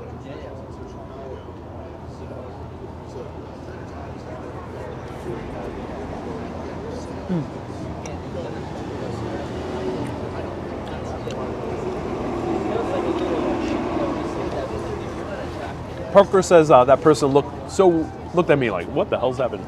Yep, happens all the time. Hey, Stephanie, you have to go. Thank you so much for watching.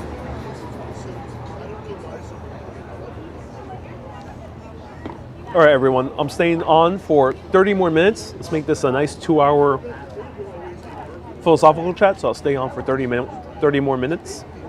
Thank you, everyone, for...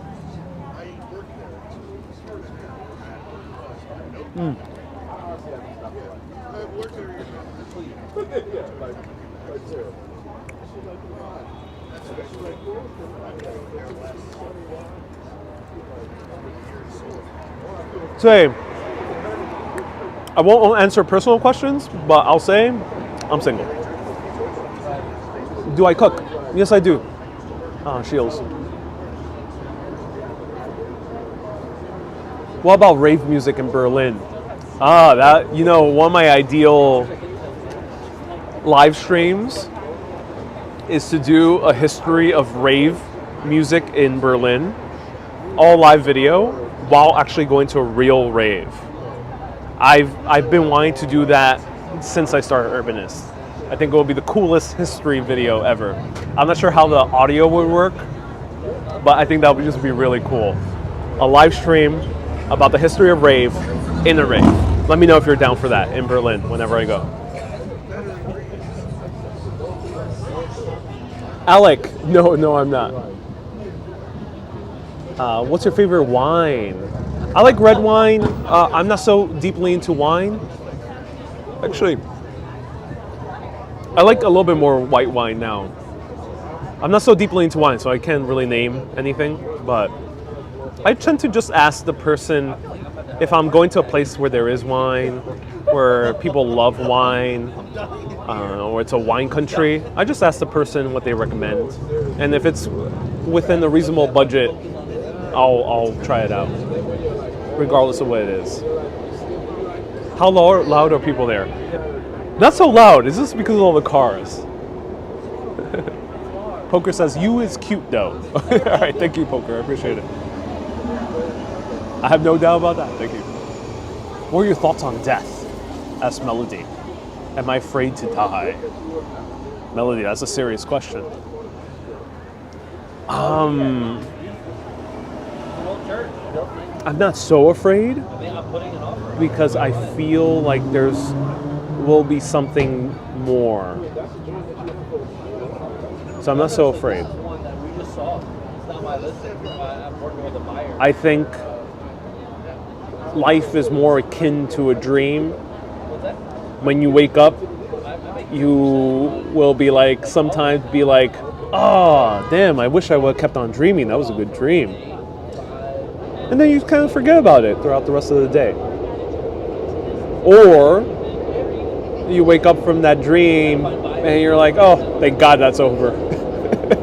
And then you continue with the rest of your day, whatever that day is in some other realm. So I'm not so afraid personally. But that is not permission for someone to end my life prematurely. Or permission for the universe to end it prematurely. I fully intend to live a very long age of 210 years old. Not because I'm afraid, not because I want to cling on to life. I feel like there's so much more to do. There's so much out there to explore. Are you afraid of the dark? No, I'm not. Adam, have I ever tried tongue? Yes, I have. Mexican food. They have tongue tacos. Very good. They're very good.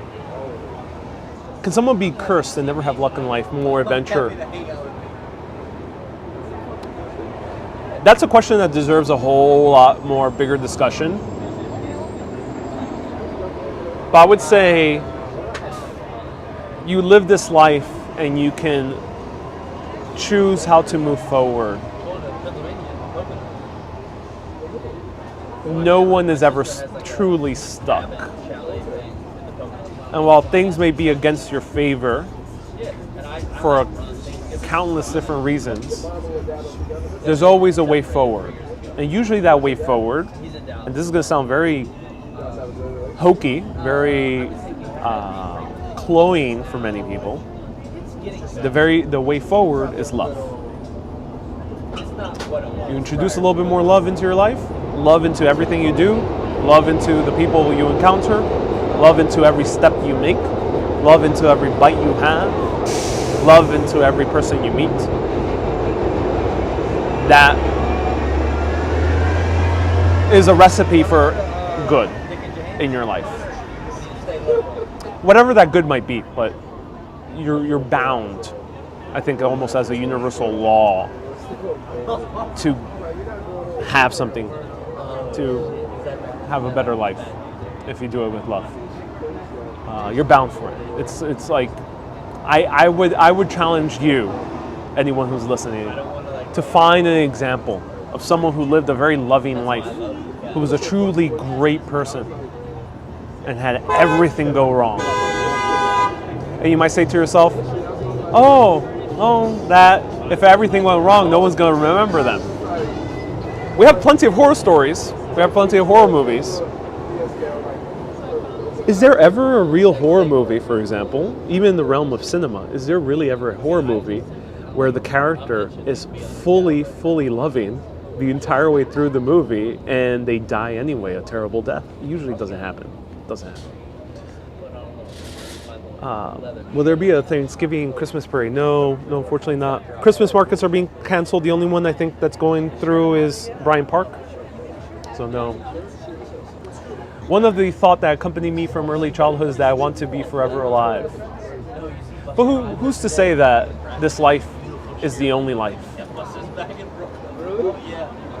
And if so, if life is akin to a movie, you go to a cinema, right? You sit down and see a rom-com.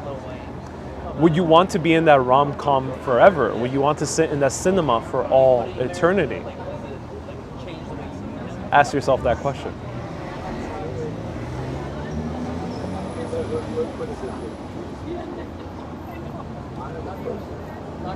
No fluffy. Let's not talk about other YouTubers. Only in the positive way. Let's spread the love. Food and water music. Yes, Mother Ken. Okay. Hi. Yes, the best festival, the best parade will be the parade in your home of food, of whatever you make.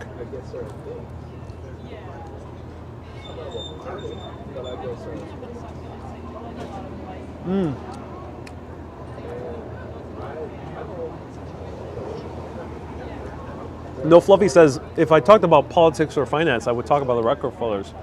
I have. What I do talk about politics that are more than 100 years old. Check out that video. It's the Churches of the Morningside Heights, Part 2. I do an entire video about Rockefeller. Thoughts on DMT? Someone earlier asked me, do I take psychedelics? 4K Wander asked. Yes, I have. And DMT, I haven't had personal experience. Would I do it? I used to be interested in it, not too much anymore, because the experiences I already did have been not enough. And I feel full. It's like a good meal, you know. It's like beer. Once you have a good liter of beer, maybe I can have one or two more of these, especially if I'm hanging out with friends. That'll be really fun. But I think once you get a little bit more than 3 or 4 of these, then you had enough. Some people are unable to control, or some people think they need more. But for me, I have had enough. So I've had psychedelic experiences, but really don't care to have any further. I just had enough. In a good way, in a very good way. call Action Kid. Maybe one day. Maybe one day soon we'll see Action Kid. Have I seen UFOs? I've only seen 2 aircrafts in my life that I couldn't explain. But I'm not sure if they were UFOs. I'm not sure if they were just planes. I'm not sure if they were a drone of some kind. One time I was very young, and it was shortly after having a paranormal experience. The second time was very recently, and I can tell you when seeing that weird object in the sky, I felt really good. That's all I can say. But I know I haven't had an experience where I see something that really, to me, is like, oh my God, aliens. I know a lot of people have seen something. I've had a few people reach out to me, tell me after I mentioned this on my broadcast that they also have seen something, but they're afraid to say it out loud. Yeah, I think a lot of people are subjugated about that. They're made fun of. And you know what? I'm okay with taking the risk. F it.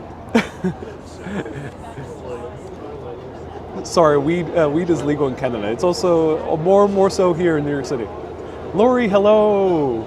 How are you today? I'm doing well. Just watched Rick Steves' video on the trip to Sicily. I love Rick Steves, and he's amazing. And I don't recall that I've ever visited that country. I haven't on video, but I have personally. I actually talked about it earlier in this chat. Loved Sicily when I went. Circumstances with the friend I went to wasn't the best, but I love Sicily, and I enjoyed it. Can't wait to go back and make videos. Though I'm a little bit nervous to do videos in Sicily, because the culture there is much more like tougher, much more macho. And I remember going to the main plaza of Palermo when I visited. And it was a bunch of these like kids, like teenagers, in their bike and with their motorcycles, with their girlfriends over their arms. And I was walking through, and they were all giving me the evil eye. Like they were all like, looking at me like that, which was so weird. And I've encountered that in a few other countries in the world, where there's a little bit of a more macho culture. But I'm sure that there's a lot of positive things about Sicily otherwise.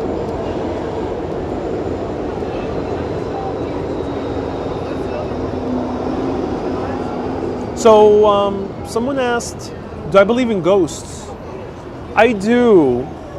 I think there's a good, reasonable explanation for it. Einstein, in his theory of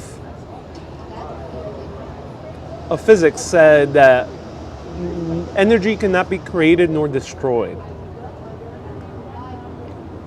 So us living human beings are energy. We're mass, but mass, his equation, E equals mc squared, energy equals mass times the speed of light squared.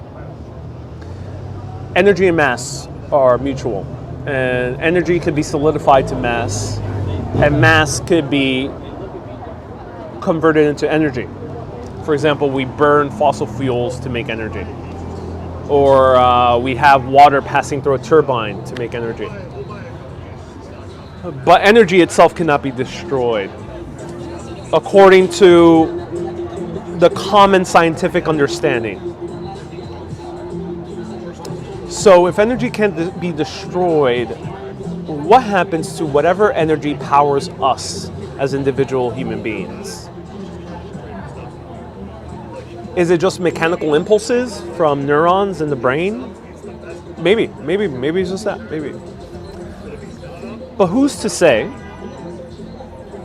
what if sometimes energies get stuck? Just like you take a piece of steel and take it out on a very cold day. What happens to that piece of steel on a very, very cold day? And then you bring it back into your home. When you touch that piece of steel, it'll be freezing cold for a very long time. Energy stayed. energy was stuck, in essence, in a matter of speaking, stuck in that piece of steel. So, who's to say that conscious energy, whatever powers our consciousness, sometimes is stuck? And maybe that stuckness is a ghost or a poltergeist or some paranormal, negative paranormal experience. Sometimes it can be a positive paranormal experience. Who says? So I don't know the answer, but I don't claim to know the answer. But I think it's very cool to ask questions. That's one thing I kind of have a little bit of quibble with the world is people, a general people, are afraid to ask questions. They're afraid to ask questions. There's this kind of concrete thinking. Science tells us this, so this must be it.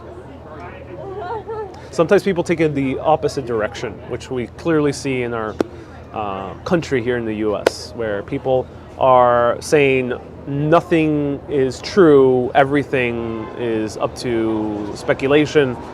We can draw our own conclusions even if they're extremely crazy. People do take it to the extreme, but I think it's very important to be open-minded and ask questions. Doesn't mean that you're jumping into any conclusions, doesn't mean that you are thinking unrealistically, doesn't mean that you're losing touch with reality. It just means that you're being a little bit more open-minded, because if we got too stuck in certainty, then there wouldn't be science, literally. Science as we know it, the term science came from Isaac Newton. He's one of a few other of his peers who built our modern version of science. Isaac Newton himself never called himself a scientist. It's like Jesus Christ, if you want to talk about the Bible, never called himself a Christian, because it was Christ. But Isaac Newton, who I think very few people could doubt that he was a real person, a lot of people could agree he was a real person, he didn't call himself a scientist. Isaac Newton, in his own words, was an alchemist.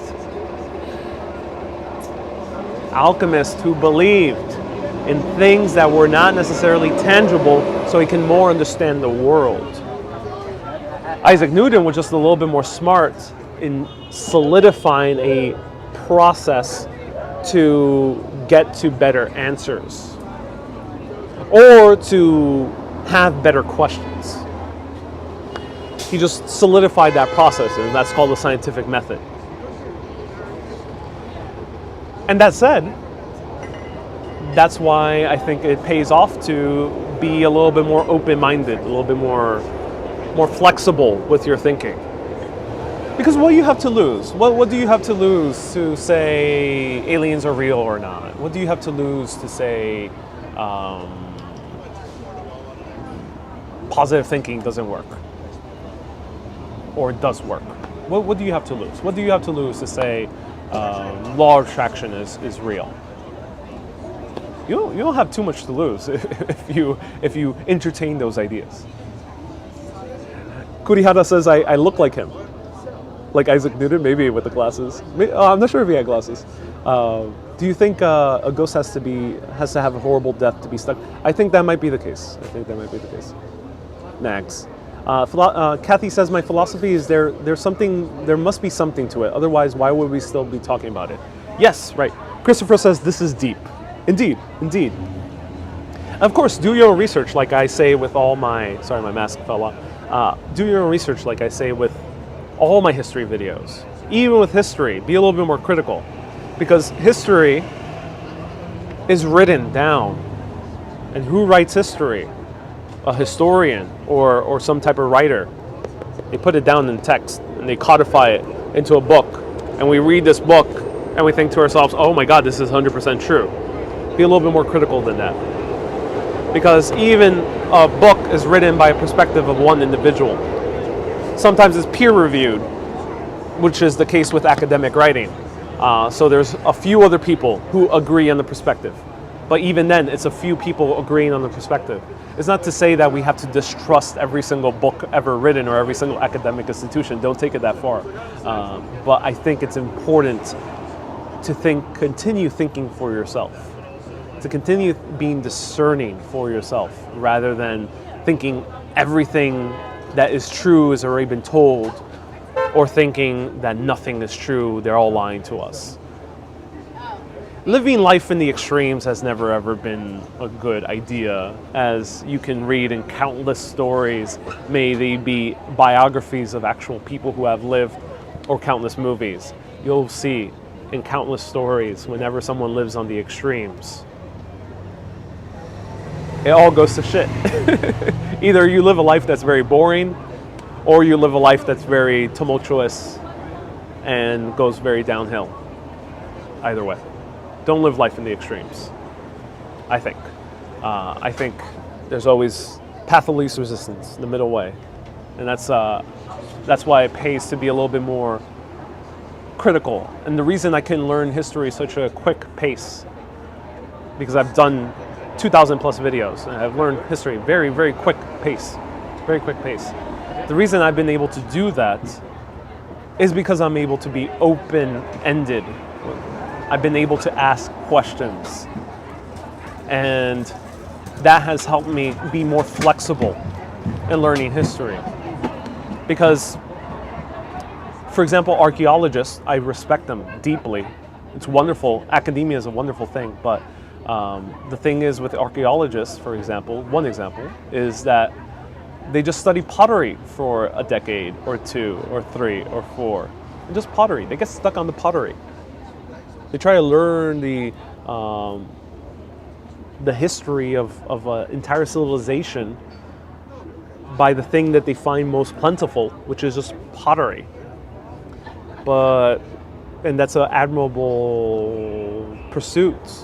And you can learn a whole lot by studying pottery, or you can learn a whole lot by learning history and having it peer reviewed and sticking with sources and learning firsthand sources.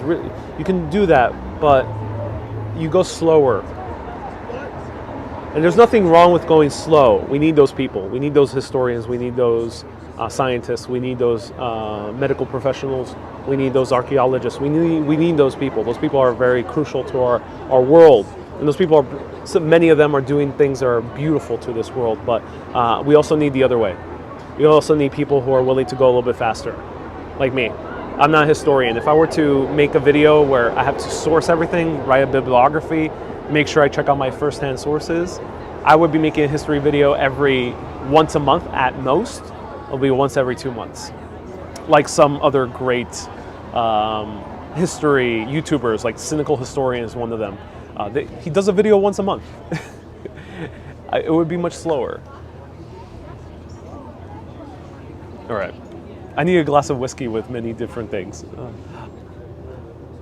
Hyde says the polyhistory deals with many different things. Indeed, it does. I need a glass of whiskey in the water now, says Kurihara. Oh, cool. Karigado. Beer makes you a fat guy. Maybe it does. We studied, oh no, you gotta look a little bit more critically with beer. It depends on what type of beer. American beer sometimes is not so well made. And they don't make it with good wheat anyway. American wheat really sucks. It sucks. Shulio says, Ariel, we need philosophical streams 2 times a month. Just 1 time a month. But maybe I'll do more on my personal channel. If you want to follow my personal channel, you can go at the Ariel Vieira on Instagram and on Facebook. And Ariel Vieira on YouTube. Maybe I'll do it there.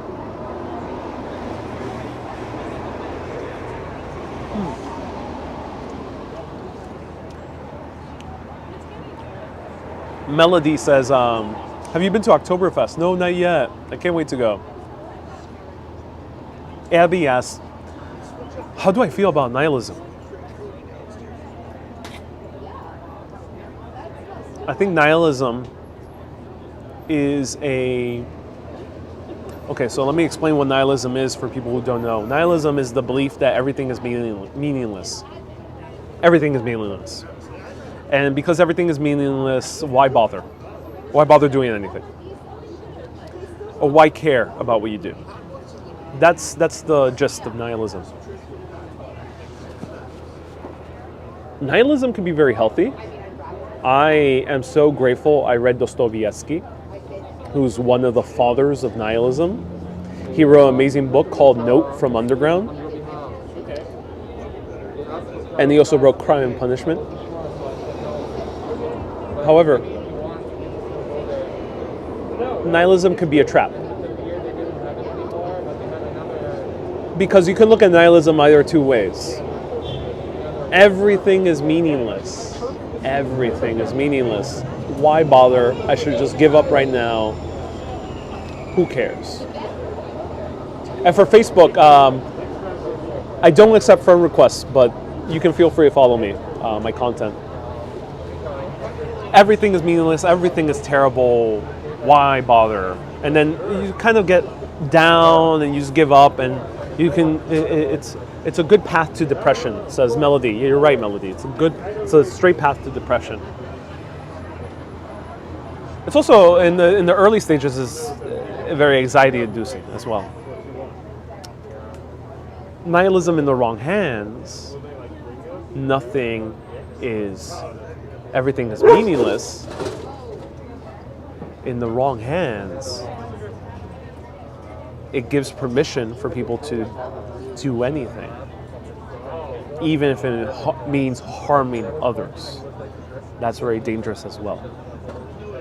But the positive thing is, I had a college class where the teacher had to, it was world literature, and she taught us basically Russian literature. She was Russian herself, and she just decided to teach us all Russian literature.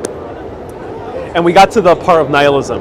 And first we read Note from Underground by Dostoevsky.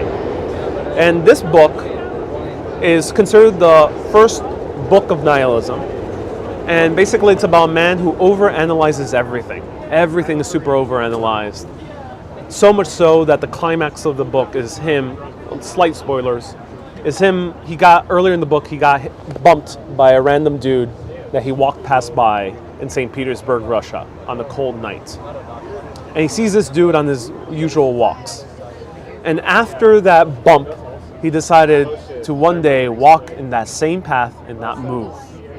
But he was overanalyzing every single scenario, whether he bumps into him, whether he says something where he says, excuse me, where he says sorry, everything. He started thinking about every single scenario, and that was his worldview, and he was quickly getting close to the worldview that I'm overanalyzing everything, nothing matters. But then we had to read the second book, Franz Kafka's Metamorphosis. And I don't like this book at all. I'll tell you straightforward. I imagine some people might like it, but I personally didn't like it. And the book is about a man who turns into a cockroach. Yeah. And his family just ignores him, and he dies. It's a terrible, terrible, sad book. The interesting thing is, in the Metamorphosis, everything is truly meaningless, and he doesn't even try. The book, he gives up. In Notes from Underground, he doesn't. The teacher, our professor, ends up asking everyone, and sorry for the spoilers of this 150-year-old book. The teacher ends up asking everyone, okay, after we read these two books, show of hands, who relates more to Metamorphosis? All the hands went up. All 95% of the hands went up. And then she asked, who relates more to Note from Underground by Dostoevsky? The guy who overanalyzes. I rose my hand, maybe two other students rose their hand, and she rose her own hand. She relates more to Note from Underground. And she gave me a knowing nod. And she's like, all right, yeah. And she never explained why she made us, why she asked that question. Literally did not explain it. Many people, I assume, or even myself in the beginning, assume that she asked that question just asking what's the favorite. But that knowing nod, I kept thinking about it many years later, many months. And she gave me a knowing nod, raising her hand herself. Abby says, to see who is an overthinker. She smiled when she gave me that knowing nod.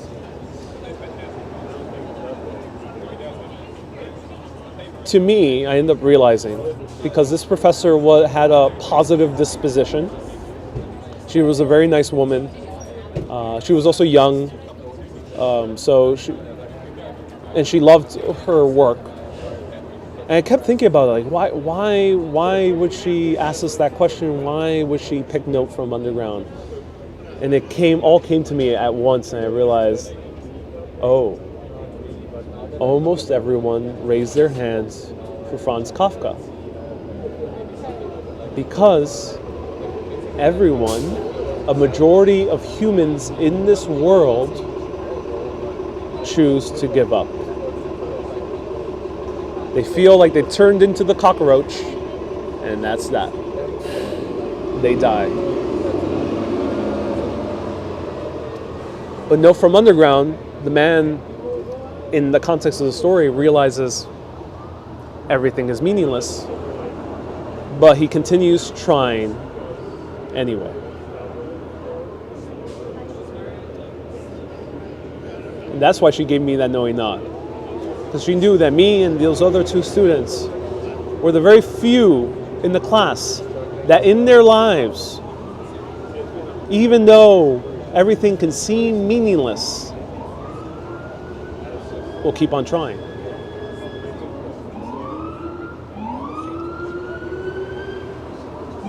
So that was very powerful. And that's my thought on nihilism, is that's the positive end of it, is, okay, everything is meaningless, so why bother giving up? Why not just have fun? And fun in a loving way. So, cheers.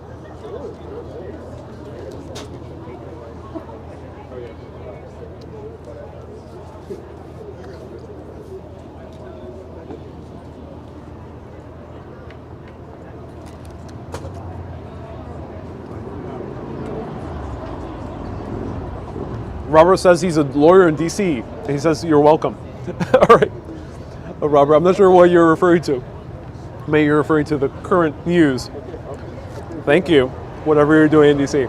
Thank you for your work.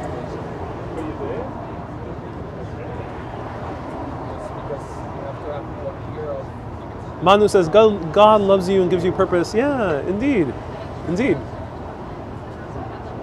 Have to go. Thank you for the live stream.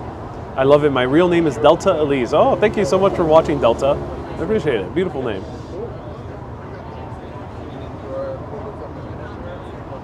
Only read the process. Ooh, interesting. All right. Metamorphosis was a crazy book, says Mark. And it is a general philosophical chat. Indeed it is, Alec. Thank you so much for clarifying. The Scorpio is the best writer. Ooh, cool. A lot of people like their interesting books.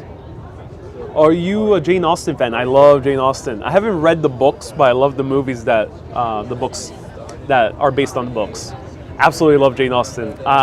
I saw Jane Austen movies when I was much younger, and I thought they were okay. I thought they were fun. But now that I see them again with my new perspective on life, just like mind-blowing books.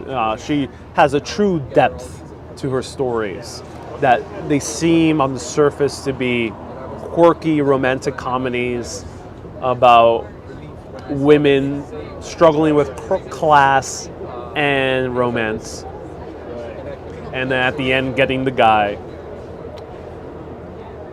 But no, it's much more than that. That's unfortunately what a lot of male writers, male in general, men, say about women's stories. They're not as important.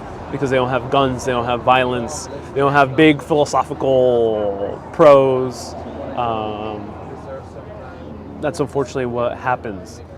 And I saw Little Women, which is not written by Jane Austen, but it's written by an equally talented writer, Louisa May Alcott. And that book also is extremely profound. Or I saw the movie based on the book, but the movie was pretty faithful.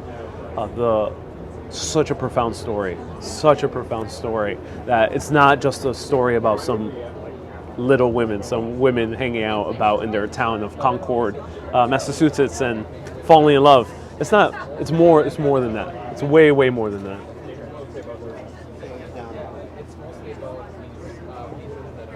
All right, everyone. This was an amazing philosophical chat. Whoa. I have just a little bit of beer left. If you have any last remaining questions, I'll give it 5 more minutes. Last remaining questions. I will answer them fast. No Fluffy, please keep it positive. Please keep it positive. Let me know what do you like. What's your other favorite content creators? Let me know. No Fluffy. Who do you really enjoy? Let me know. I love those books and movies. Watch Emma. Oh yeah, Emma is really cool. Carmo, you reap what you sow. Welcome. Indeed, you do. Do you have any pets? No, I do not. The only pet, I would get a cat whenever I settle down into a home and plan to live there full time. I will get a cat. But a cat where I don't get allergies. Thank you, No Fluffy, but yeah, I appreciate it. Who would you like to have lunch with? James Cameron, 100%. The director of Titanic and Avatar. I met him once. One of the best people I've ever met. I didn't really chat with him too long, but I'll tell you a short story of it. I went to a Blu-ray release of Titanic event at the Best Buy in Union Square, and he was doing a talk. He was talking about Avatar 4 and 5. He didn't even mention Avatar 2 and 3. He just skipped to 4 and 5 for that talk, which I found very amusing. And then I ended up going to give my DVD sign, my Blu-ray sign of Titanic. And I had this weird facial hairstyle. I decided to shave this area and just had more beard over here. So it was very like Civil War style, and I did it on purpose. Robert says, do I like Robert Greene? I love Robert Greene. Very great thinker, very influential. I read his book, The Art of Seduction. Really great book. So I had this weird hairstyle. It looked like the Civil War. I did it on purpose. And I go to give my Blu-ray. I try about to hand it over to him. And he's like, stops me. He's like, hey, you look like a Civil War general meets Wolverine. And when he told me that, I was like, oh my God, one of the most powerful directors in all of Hollywood history just complimented my facial hair. That was like, just mind-blowing. He's signing my Blu-ray, and I say nervously, hey, it's because of you I want to direct movies. And he asks with enthusiasm, he says, what have you directed? Because he thought I already was a movie director. And this was when I was like 24 years old. And of course there's a lot of people who direct movies at that age or even younger. And I told him nervously, I was like, I haven't directed anything. And he looks me straight in the eye and says, don't worry, you'll get there. Shakes my hand, the strongest handshake I've ever had.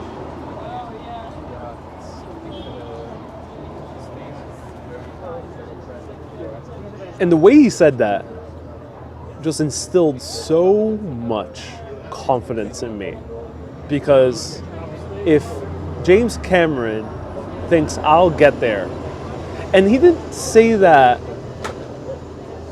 merely being polite. And I'm not claiming that he saw anything in me. But I do believe in intuition. I do believe that some people say things that they just feel intuitively is right. And James Cameron has always struck me as that guy. You can kind of tell that he is that guy. He's sometimes a bit blunt. He's very blunt. He has that reputation of being very blunt to his employees on set and also to interviewers. And I felt like he wasn't being polite. I felt like somehow he was saying something that just to him felt intuitively right for whatever reason. And it just instilled so much confidence. And to me, I said to myself, if James Cameron thinks I could become a filmmaker, then who am I to say no? Who am I? So that's why I'm becoming a filmmaker. So No Fluffy says I need to do a collab with Jennifer O'Brien. No Fluffy, I've done so many collabs with Jennifer O'Brien. She's a dear friend of mine. He's been a friend of mine for 4 years at this point. Yeah, wow. 3 years. She's been a friend of mine for 3 years. And she's been an amazing friend, one of my best friends during this time, especially as I grew as a content creator. And I've done so many videos with her. So I haven't done anything recently because she's taking a break from content creation. She's doing her own thing.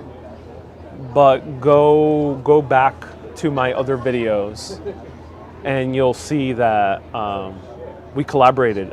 There's like a few of them on my YouTube channel. One is about cheesecakes, the Junior's cheesecakes.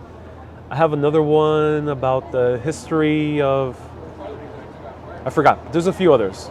And live streams, I have a few of them on Facebook. Search Governor's Island Urbanist on Facebook. Oh, No Fluffy, you know Jennifer personally. Oh, cool. That's awesome that you met her personally. That's cool. Small world. Yeah. So we're only 1 degree separation. And we need more Aliens Avatar movies. Yeah, and more Predator movies. James Cameron did direct Predator, but yeah, it would be nice to have both of them. He's making more Avatar movies, luckily. He's making at least 3 more, which is nice.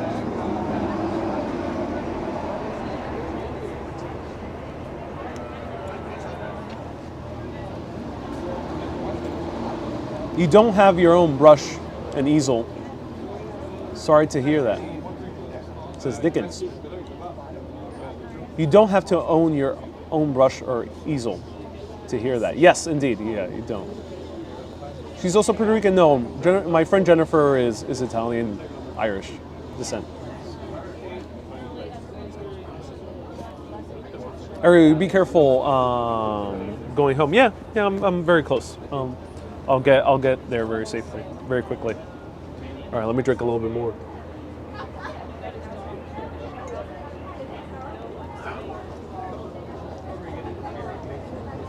I heard James Cameron, Kurihara says, I heard James Cameron likes women stronger than him. Yep. Yeah, he does.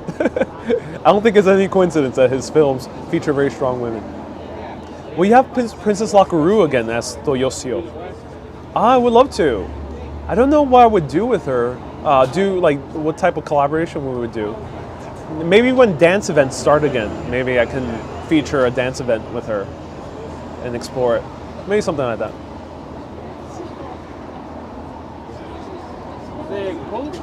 No, I didn't order anything. No, probably someone else. No, we're in mine to claim it. And I'm Irish, LOL, Haggard, says Helen.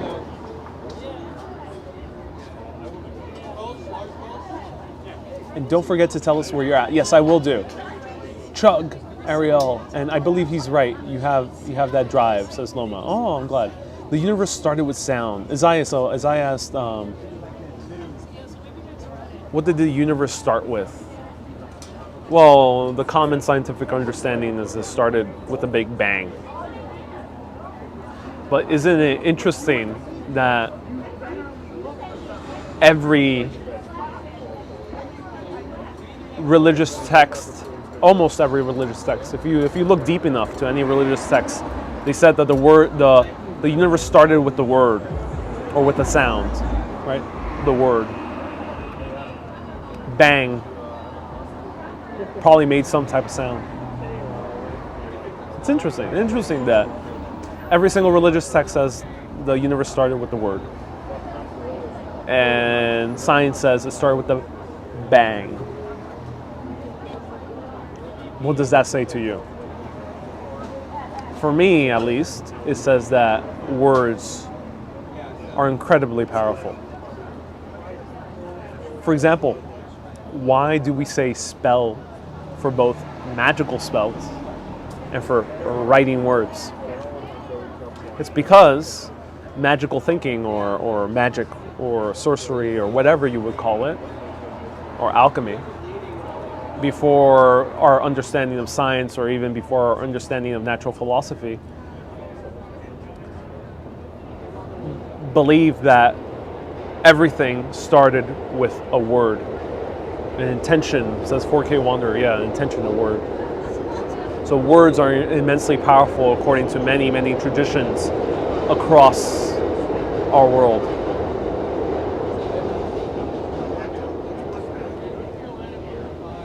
And start things with intention. Indeed, vibration equals words. Indeed, it does.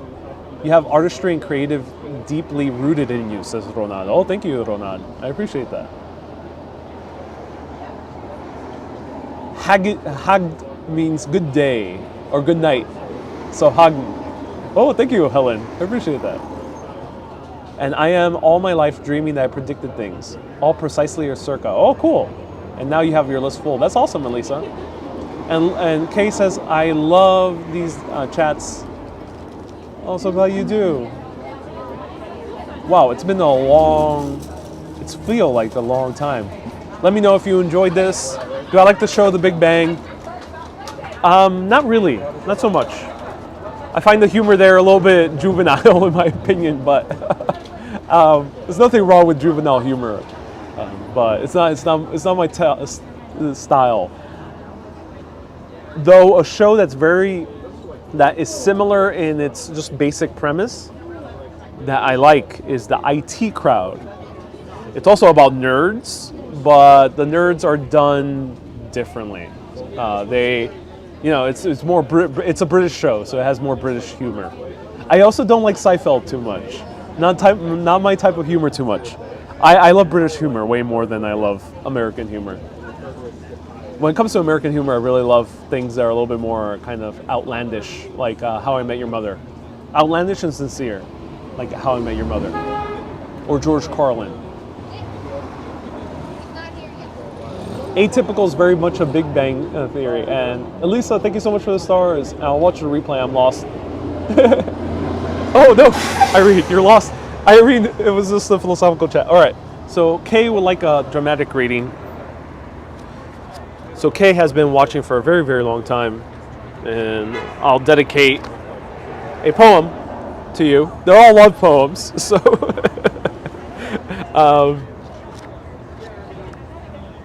let's read a love poem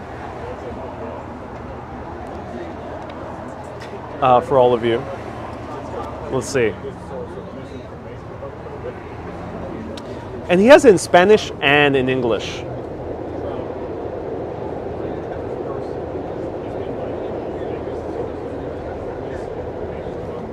Let's see, let me find one.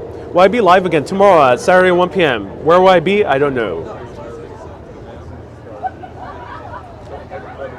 Let's choose anything random. Okay. Whoa. Some poems are long. Oh my god, okay, I gotta choose a short one.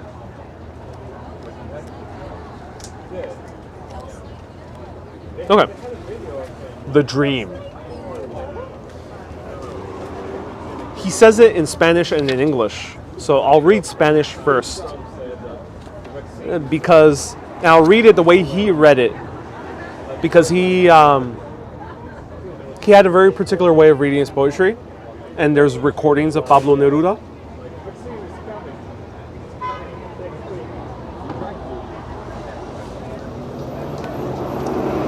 I used to be a journalist and cover trials in your youth. Oh, hi, really? Cool. I love a poem by Steve Martin. Steve Martin is awesome. Watch the movie It's Complicated. It's like one of the last movies Steve Martin really starred in. It's a really great movie. British humor is so funny. Seen George Carlin many times. Oh yeah, George Carlin is amazing. Me too. I watch more BBC than RTV. Yeah, the BBC is awesome. My dream is to be on BBC. I would love to be on BBC. See you tomorrow, Ariel. Yeah, yes, you will. 1 p.m. Yo soy de Jackson Heights. Oh, qué bien. Qué bien, no Fluffy. Will you be able to finish your beer jug? Yes, I will.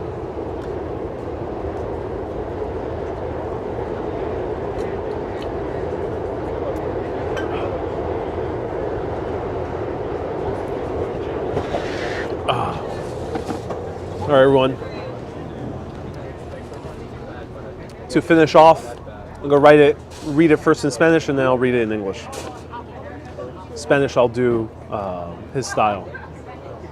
El sueño by Pablo Neruda. Andando en las arenas, yo dice dejarte.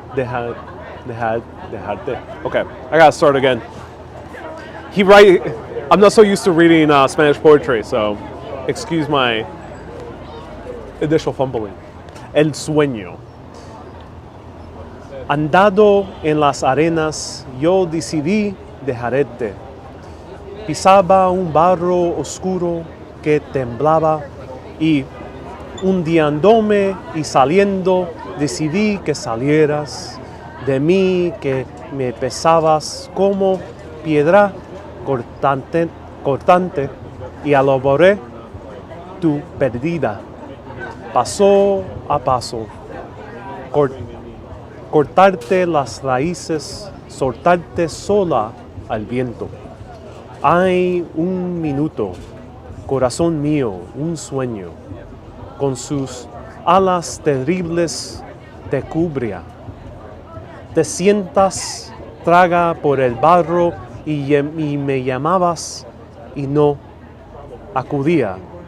Tú ibas inmóvil, sin defenderte, hasta ahogarte en la boca de la arena. Después, mi decisión se encontró con tus sueños y desde la ruptura que nos quebraba en la alma, seguimos limpios otra vez de sueños, amarandos, sin sueños, sin arena, complementos y radiantes, celados por el fuego. Sorry everyone for the words are a little bit difficult. I am not so used to reading Spanish poetry.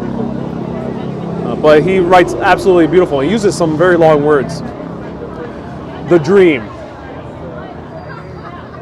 And let me see what people are saying. The Spanish words I remember from my teacher is otro locos más. Oh, interesting. Yeah. Otro loco means another crazy one. I think he's too drunk to read. No, this is difficult for I speak Spanish, but reading poetry in Spanish I think is another thing. You sound like the Pope saying mass, and the Pope does read in that way. He does read like I'll read it in English though. I'll do it better in English. The dream. Walking on the sands, I decided to leave you. I was treading a dark clay that trembled, and I, sinking and coming out, decided that you should come out of me, that you were weighing me down like a cutting stone, and I worked out your loss step by step to cut off your roots, to release you alone in the wind. Ah, in that minute, my dear, a dream with its terrible wings was covering you. You felt yourself swallowed by the clay, and you called to me, and I did not come. You were going motionless, without defending yourself, until you were smothered in the quicksand. Afterwards, my decision encountered your dream, and from the rupture that was breaking our hearts, we came forth clean again, naked, loving each other without dream, without sands, complete and radiant, sealed by fire. That was Pablo Neruda. You should go to Cuba. I would love to go to Cuba. There probably isn't no service over there, so I probably can't do live videos, but maybe I'll do vlogs whenever I visit Cuba. It's Spanish poetry. It's not the same as reading a paragraph. Indeed it is, yeah. It's a little bit different words than I'm used to. I found her, heard his poems first and then him. I love this. So glad. And Robert Frost, yes, take the path that is less taken. Everyone, Dickens says, be careful what you wish for. You might get it. See you tomorrow and all good night. Indeed. Indeed, everyone. Thank you so much for watching. This was a beautiful philosophical chat. The place I am at, let me actually show it to you. I'll move around. Pack up my stuff.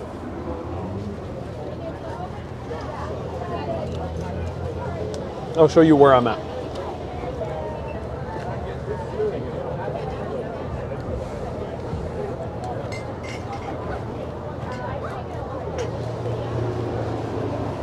Thank you.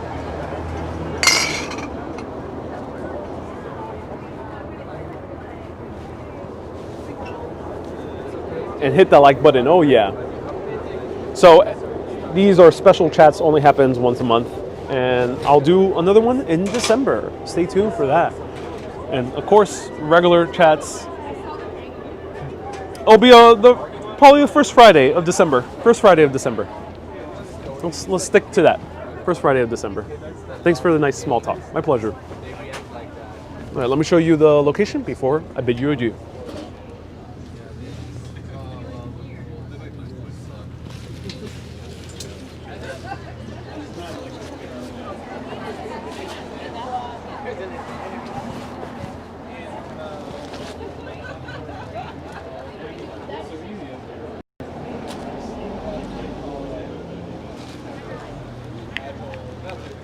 So this is the place. Die Stamken Niepe. Hard to pronounce that. Pardon my German. And this is where it's set. And they have a huge array of seating all around. And awesome choices. And also, Gretchen says, wow, you got me thinking tonight. I'm so glad I did. And a huge long line. So this is where you order. Great, great place. Lots of seating. Really, really wonderful. And it's right by the Williamsburg Savings Tower.